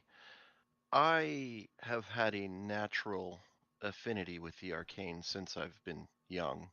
I mean, nothing crazy. I'm not like a crazy sorcerer and I can't call meteors down or anything, but it's helped enhance a lot of the stuff that I do. And for a lot of my life, that worked to my benefit. A lot of my songs were enhanced by the arcane, so they were more alluring to people. Um, I can, speak words of inspiration to people and actually increase their ability. Not insanely. It's a minor change, but sometimes it's just enough. So I've kind of just had this connection to the arcane since I was a kid. And when I tried to revive Atlas in that room, okay, I know that I am not the most popular in the group, so please don't think I'm crazy. But I had a vision when I was in there. Everything froze, and there were two figures, and one of them I'm pretty sure was my father, and I don't trust him. He offered me a crystal. It was a purple crystal, and then there was a small woman. To be honest, it kind of reminded me of Jonas a little bit, but they were hooded. I couldn't see their face. And they offered me a green crystal, and they said to follow my heart and my compassion. And most of my life, I've kind of just followed things that like desire. I've taken what I've wanted and kind of just lived like that. And losing Atlas changed that for me. I don't want to be greedy and hurt people. So I reached for the green crystal, and then when I did that, something inside of me changed, and I had that ability. Sorry, that was a long-winded explanation, but I'd rather be long-winded with information than short-winded with nothing. yeah. So it sounds like you're discovering more about yourself since you've landed here. And it Evidently. sounds like you're not fully aware of your, say, heritage. No, actually, I don't really know my parents. I don't even remember how I ended up where I ended up. As a kid, I was where I was. So, on your island, were you taught anything about the cataclysm or the deities involved? Oh. So, as a bard, we have different colleges that we go to. And I am from the College of Lore, but again, I was a very distracted individual in my youth, and truthfully, most of my adult life. Uh, I can recall bits and pieces, and then I hold up the bag of infinity, and I was like this. I had an idea what it was. I didn't know details, um, but I wasn't really given much information. No, and if I was, I sadly wasn't paying attention. Do you know anything? Can you tell me? I learned many things where I'm from, and what I've found that information is most definitely power, and information in the wrong hands, well, that could be catastrophic. Agreed. So some things I've learned, some things I have been told, and I believe that you're from a line of sorcerers that we're not on the right side of the cataclysm. Oh, Conciso sorcerers, they were called. And they used vibrational magic. oh, yeah. So when I touched Atlas, I could feel a vibration. That was how I knew, like it like called to me almost. That would make sense. That's essentially the source of your power. However, because of the negative impact they had during the cataclysm, they were, you could say, pushed under, made fun of, ridiculed, pushed beneath, almost to the point of anybody forgetting they were there. Bards making people laugh, singing in taverns. Some of the most powerful sorcerers in the world now just made into a laughing matter. But it seems that this core source of this magic is not gone forever. So I would caution you. What you do with these things, if you find more of these rituals, don't be so flippant to play with them. Oh, okay. This one seemed like it helped though. It may have helped in the interim, Darius, but who knows what this may have started. But I'm glad you're safe, and I'm glad that we have a chance to get Atlas restored. Like I said before, you're all here for a reason, and all of our fates are intertwined. Well, okay, can you help me? Like if I find more, I mean, I to be honest, when I find them, I don't really, it's hard to explain. It's just, there's a feeling inside of me that's shifted. I've gained 2. Would you say by now the pulse has come back? I'm gonna blow it if I do. I just want to show her. So there's this one which is more destructive seemingly, and then I push my hand out and just aim out like into a field. I don't want to hit anything or Yeah. destroy anything. Yeah, so you see the surface area circle down by like a fire destroyed tent there. You see the kind of this almost like a bolt almost come down a ripple, and then you see the rocks and the dirt actually lift off the ground. You this wave, and Seraph just kind of like stands back for a second. She's like, "Indeed, that does look quite powerful." Well, I hear your doubts in your voice, but if I could advise you anything, it looks like you're already following what's in your heart, so I believe if you stay true to that path, then you might be okay. And she puts her hand on your shoulder, and she turns to walk away. And I grab her for a second, Okay, and I just turn turns. her, and huh? Yep, she turns and looks at you. Oh, thank you. Nobody's ever seen me like that before. Kiss her. No. Well, maybe it's time you show them. And then she continues to walk off. Yeah, and I let her go. Okay. All right, so Jack, you're going in to try and feed Alice? I'm just gonna bring all the stuff in, so if he is, Jack doesn't know if he's awake yet, but he's gonna come in with like just like an armful of stuff, and just kind of like set it to the side and be like, "Is he up?" He said some things, but I don't think he's fully ready yet. Felix, how's it going on that arm? And you're pretty much completed the arm portion, the other arm portion. Yeah, I'm just gonna lock it in like this. Done. All right, you put it in, you hear that click, click, click, and then you almost feel it kind of like almost like suck the hand in almost, and now that one is now attached. Calibration, calibrating. Calibration complete. Calibration complete. So as you do that, and you hear the voice come from Atlas, you see now Jonas coming along, finishing off the last little sections of the bottom of Atlas's legs. He's like, I think that's it for the body. I'm not really sure what else we can do. Jack's gonna lean over and he's gonna kind of knock on Atlas a bit, and he's gonna pull out his dagger, and he's going to run the blade across his finger to draw blood, and be like, "Atlas, I'm injured. Can you fix this?" Does not compute. Please take the medical emergency.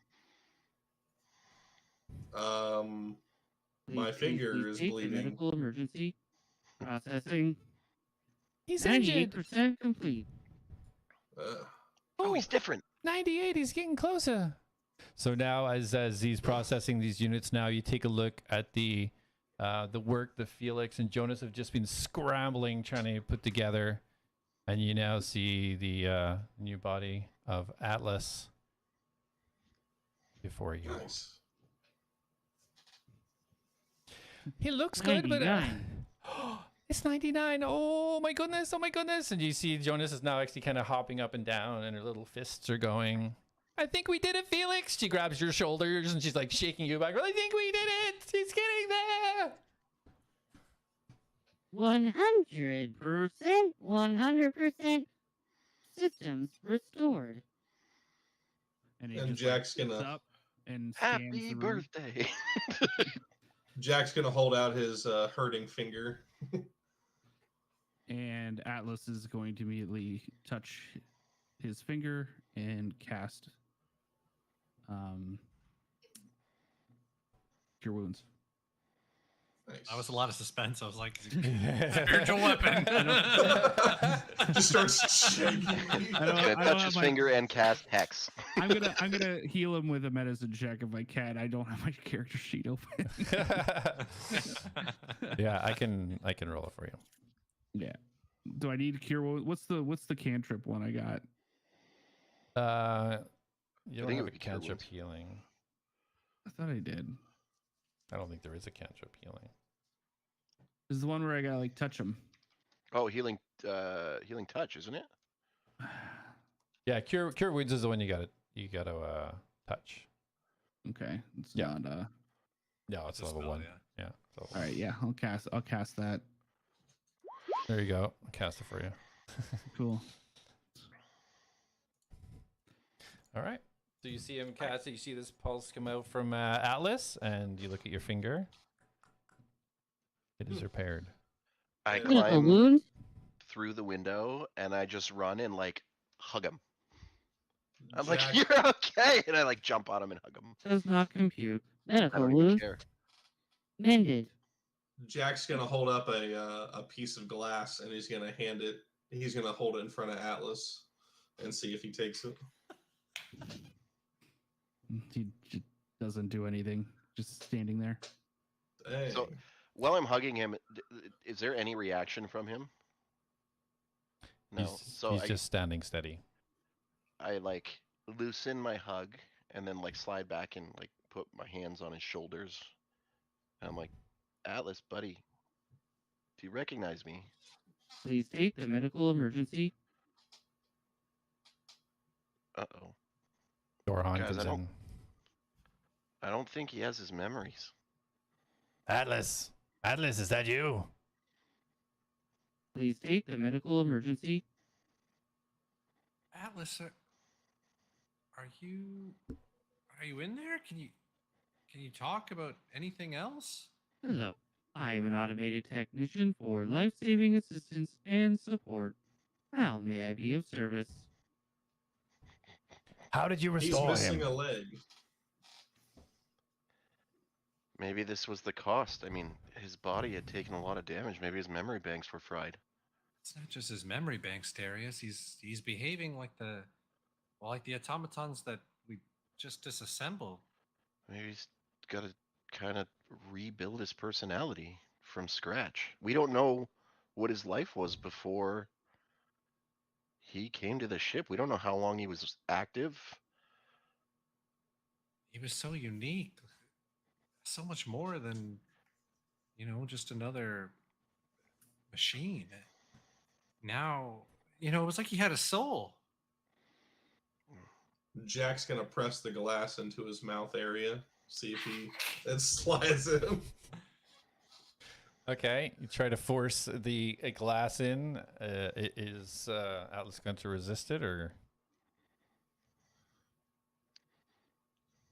You're muted.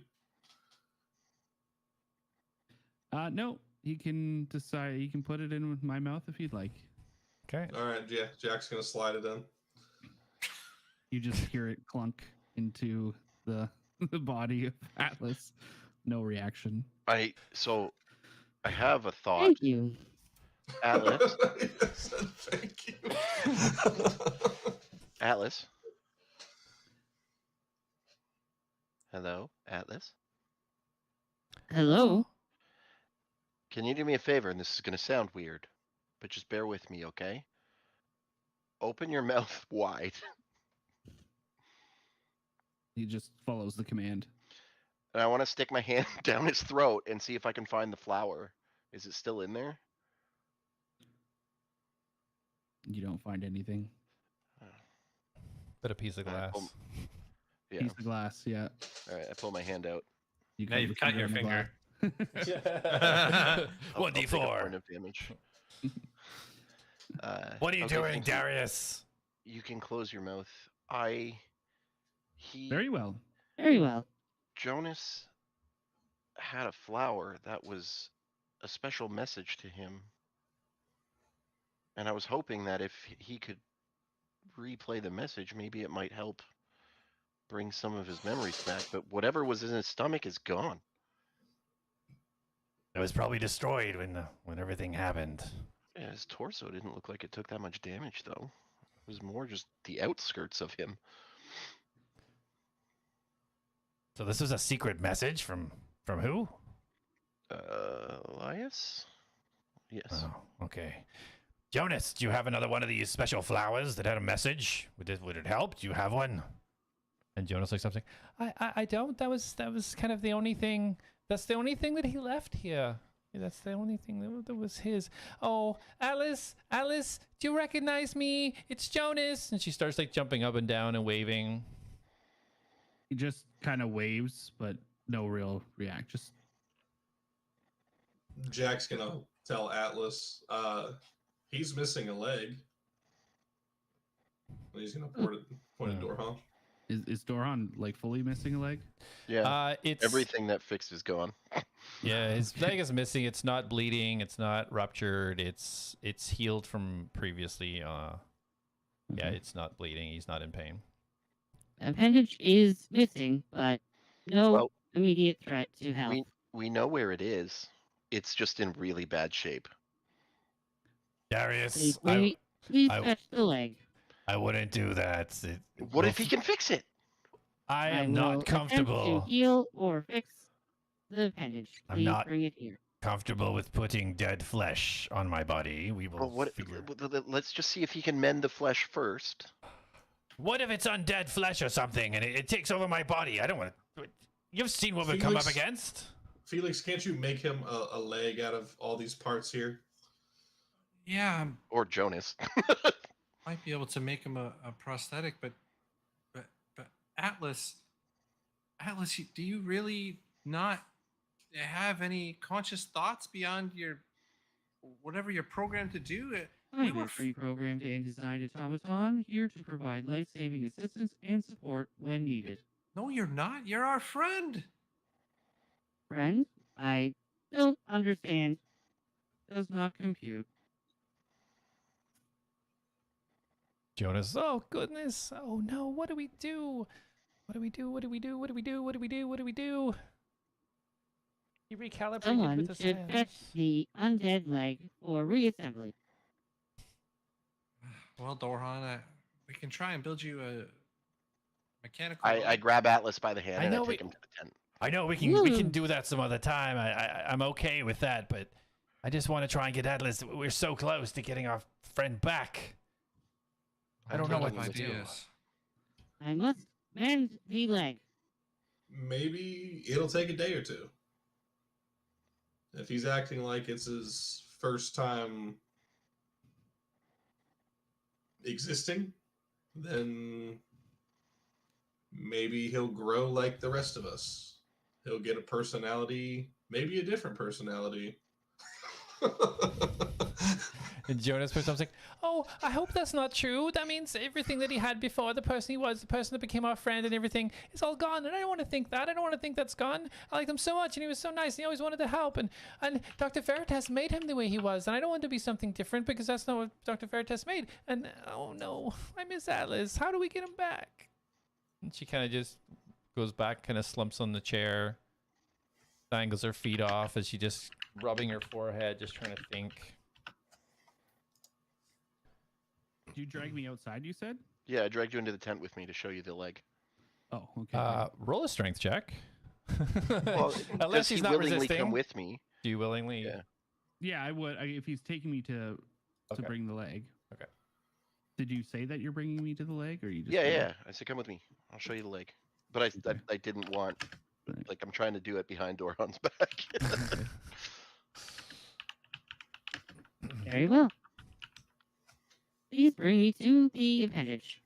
As he says that, Dorhan follows out. Darius, Will There's the no time patient for this. remain inside, please, and stay stationary on the floor? We will be approving the appendage for reinsertion. Doctor's orders, big man. by the gods. Should we not No be trying to gods here. restore his memories? I'm not in the house anymore. Come, just get in here. Although, It might be easier to accomplish our missions if he follows single commands. Very true. Huh. Doran just is just standing inside now, leaning against the wall on his one leg. So while Darius is bringing Atlas out, is anybody else doing anything specific?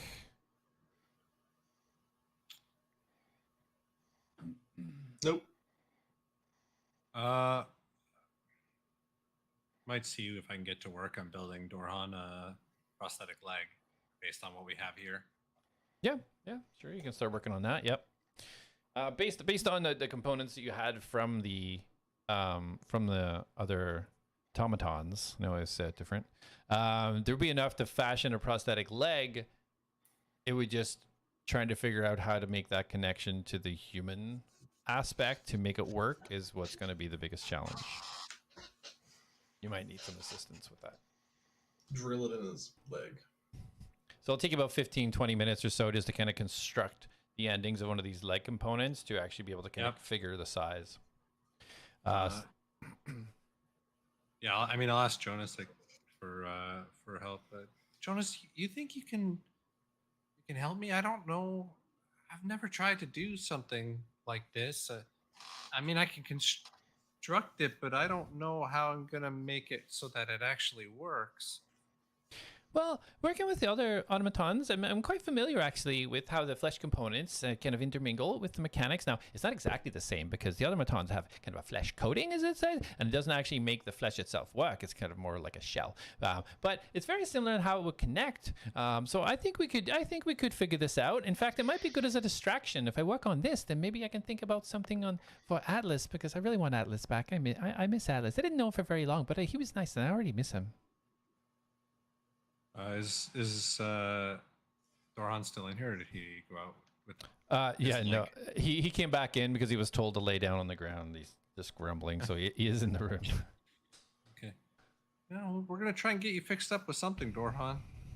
Well, I think I'd prefer that than a 2-day-old corpse leg.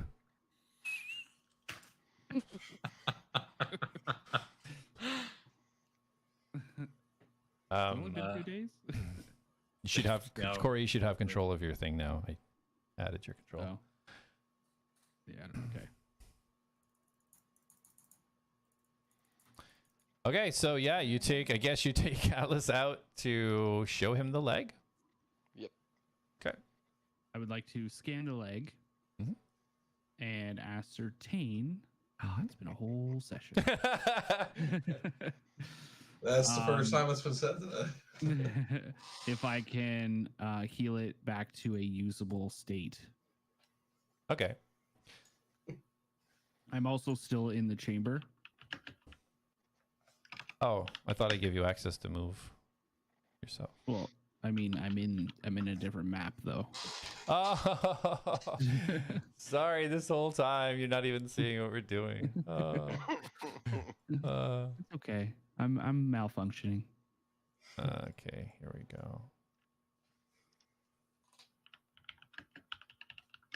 There we go. Yes. Much better. Great. All right. Okay, please lead the way. Oh, we already here, right? Yeah, it's right in the tent I'm standing in. Oh, okay, that's right. So this is the leg. Point to the ground. It's just there. I think it has armor on it still, so I don't know if you want to take that off. You are correct. This is a leg, and Dorhan's leg. Is Dorhan a species? The guy that's in the house that's missing his leg. That's Dorhan. Oh, his name is Dorhan. Yes. Okay, noted. You seem sassier than before. I don't even know that was possible. Please explain sassier. Like a little bit of attitude, but like almost in a good way. Very well. I will continue to be sassier Yes. if that pleases you. Excellent. Oh, well, I'm gonna have fun with this. By the way, my name is Darius Silverstrom. Pleasure to meet you. again. Nice to meet you, Darius Silverstrom. One thing you should know about me, I am always truthful.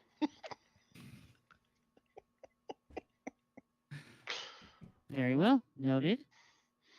Okay, so what can you fix the leg? Can I fix the leg? You Processing? can. You could repair the leg. Roll a medicine check.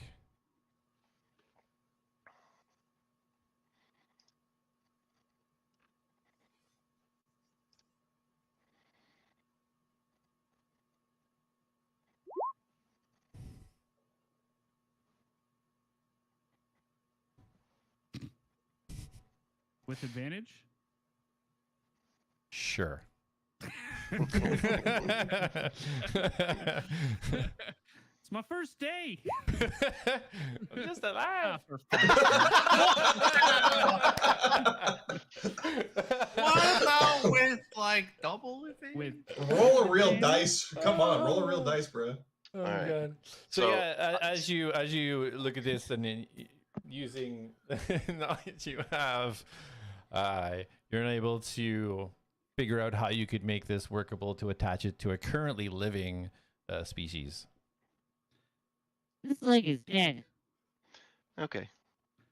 I could try casting a mending spell and see if it would work, but I'm unable to ascertain whether it will be efficient enough to repair. Should I proceed? He's not comfortable with it. I was kind of hoping you could restore it here first and then attach it. Yes, I would try to restore it here. Okay, And I then mean, attach. if you can restore it, let's give that a shot and see. And before you do, since it seems you are still getting the dust off, I'm gonna sing you a little song. I'm I unaware of any will dust. remember you. Will you remember me? Please And stop. I will give him bardic inspiration. Please Okay. stop. Does not compute. Okay. so I'm just gonna try to cast like cure wounds on it, see what the fuck it does. Okay.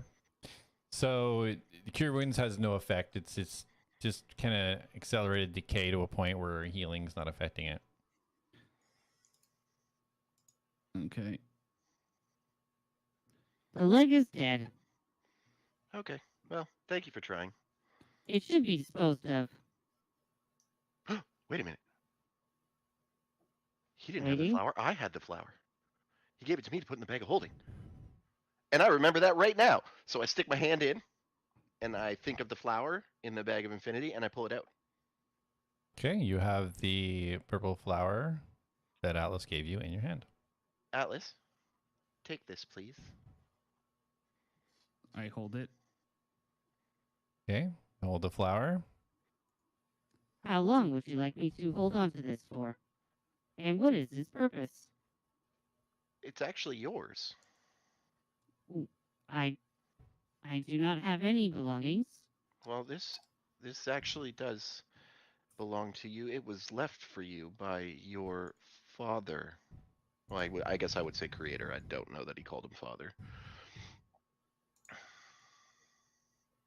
I do not have any belongings. Just trust me. This is yours. Does not compute. I know. Hopefully one day it will. I don't know what he did to activate it, so I can't give him any type of advice. No. The woman in there, Jonas, she actually knows more about it. She might be able to help you out with it. I am here to help. I don't need any help. Do you need help? Well, you don't remember that flower, and it was yours, so I think you do need help. Darius Silverstrom always tells the truth. Yes. Does not compute. I am telling the truth, though. Here is your flower. No, this is I your just- flower. I set it on the ground and I walk out. Okay. I pick it up and put it back in the bag of infinity. Okay. And I'm gonna walk back to my patient. Okay. I'm gonna go to Jonas, so Kinda I'll leaning walk in slow. with him. Okay. I'm just gonna walk in and immediately.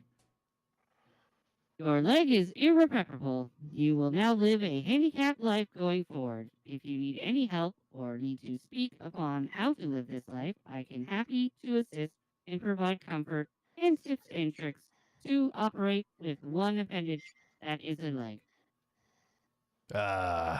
Okay. Thank you. I'll be sure to ask for help when I need it. Thank you. Absolutely.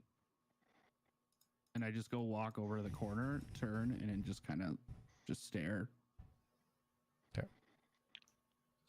Okay. So you approach Jonas. Yes, Darius? So, and I again reach into the bag, pull the flower out. I actually remembered that I had the flower. Oh, Now, yes, the flower. do you know how Atlas used it before? Used it. Well, he'd probably do like he did anything else, and he'd just scan it, I guess. Okay, so if I ask him to scan it, it should give him information? Well, I don't know. He said when he scanned it, he got a message from Dr. Veritas. That's all I know. I don't really know much about it other than it doesn't look like, because I used to try and water the flowers out there, and that was there, and that wouldn't take any water, and it never grew, but it stayed the same, and that's all I really know about it. I pat her on the head. Thank you. And I walk over to Atlas and ask him, I present the flower again, and I say, scan this and tell me if you get anything from it. Okay. I will scan the flower. All right. Scanning. Atlas holds out his hands. You kind of see this little flicker of light in his eyes as he scans the flower. See, flicker, flicker, flicker. And then he kind of powers down. And we're going to leave it there. Oh no, I broke him! I knew that was about to happen. Next session's Core's not here again. We're like, oh. It's gonna be a whole Atlas episode. We broke him again. Where's another ritual circle? We only have to wait 3 weeks to find out what happened. Yeah. Oh yeah.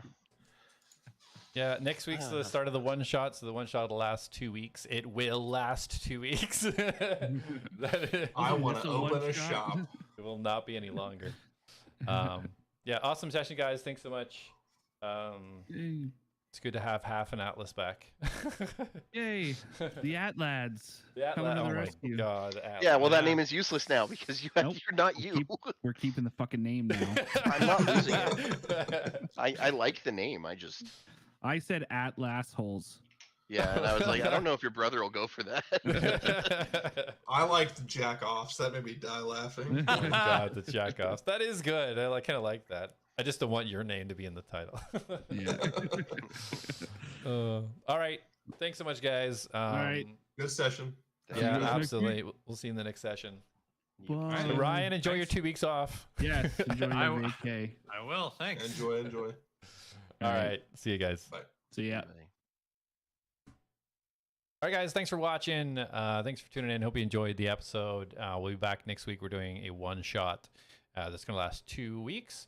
It's not going to be with the same characters. It's going to be different characters within the same world. So if you're interested in what's happening with this particular world, you'll want to watch because it might give a little bit of backstory or information or something that's not being kind of conveyed within this story. So excited for that. We will see you next week, 7:30 p.m. EST Tuesday. See you then, guys. Take care.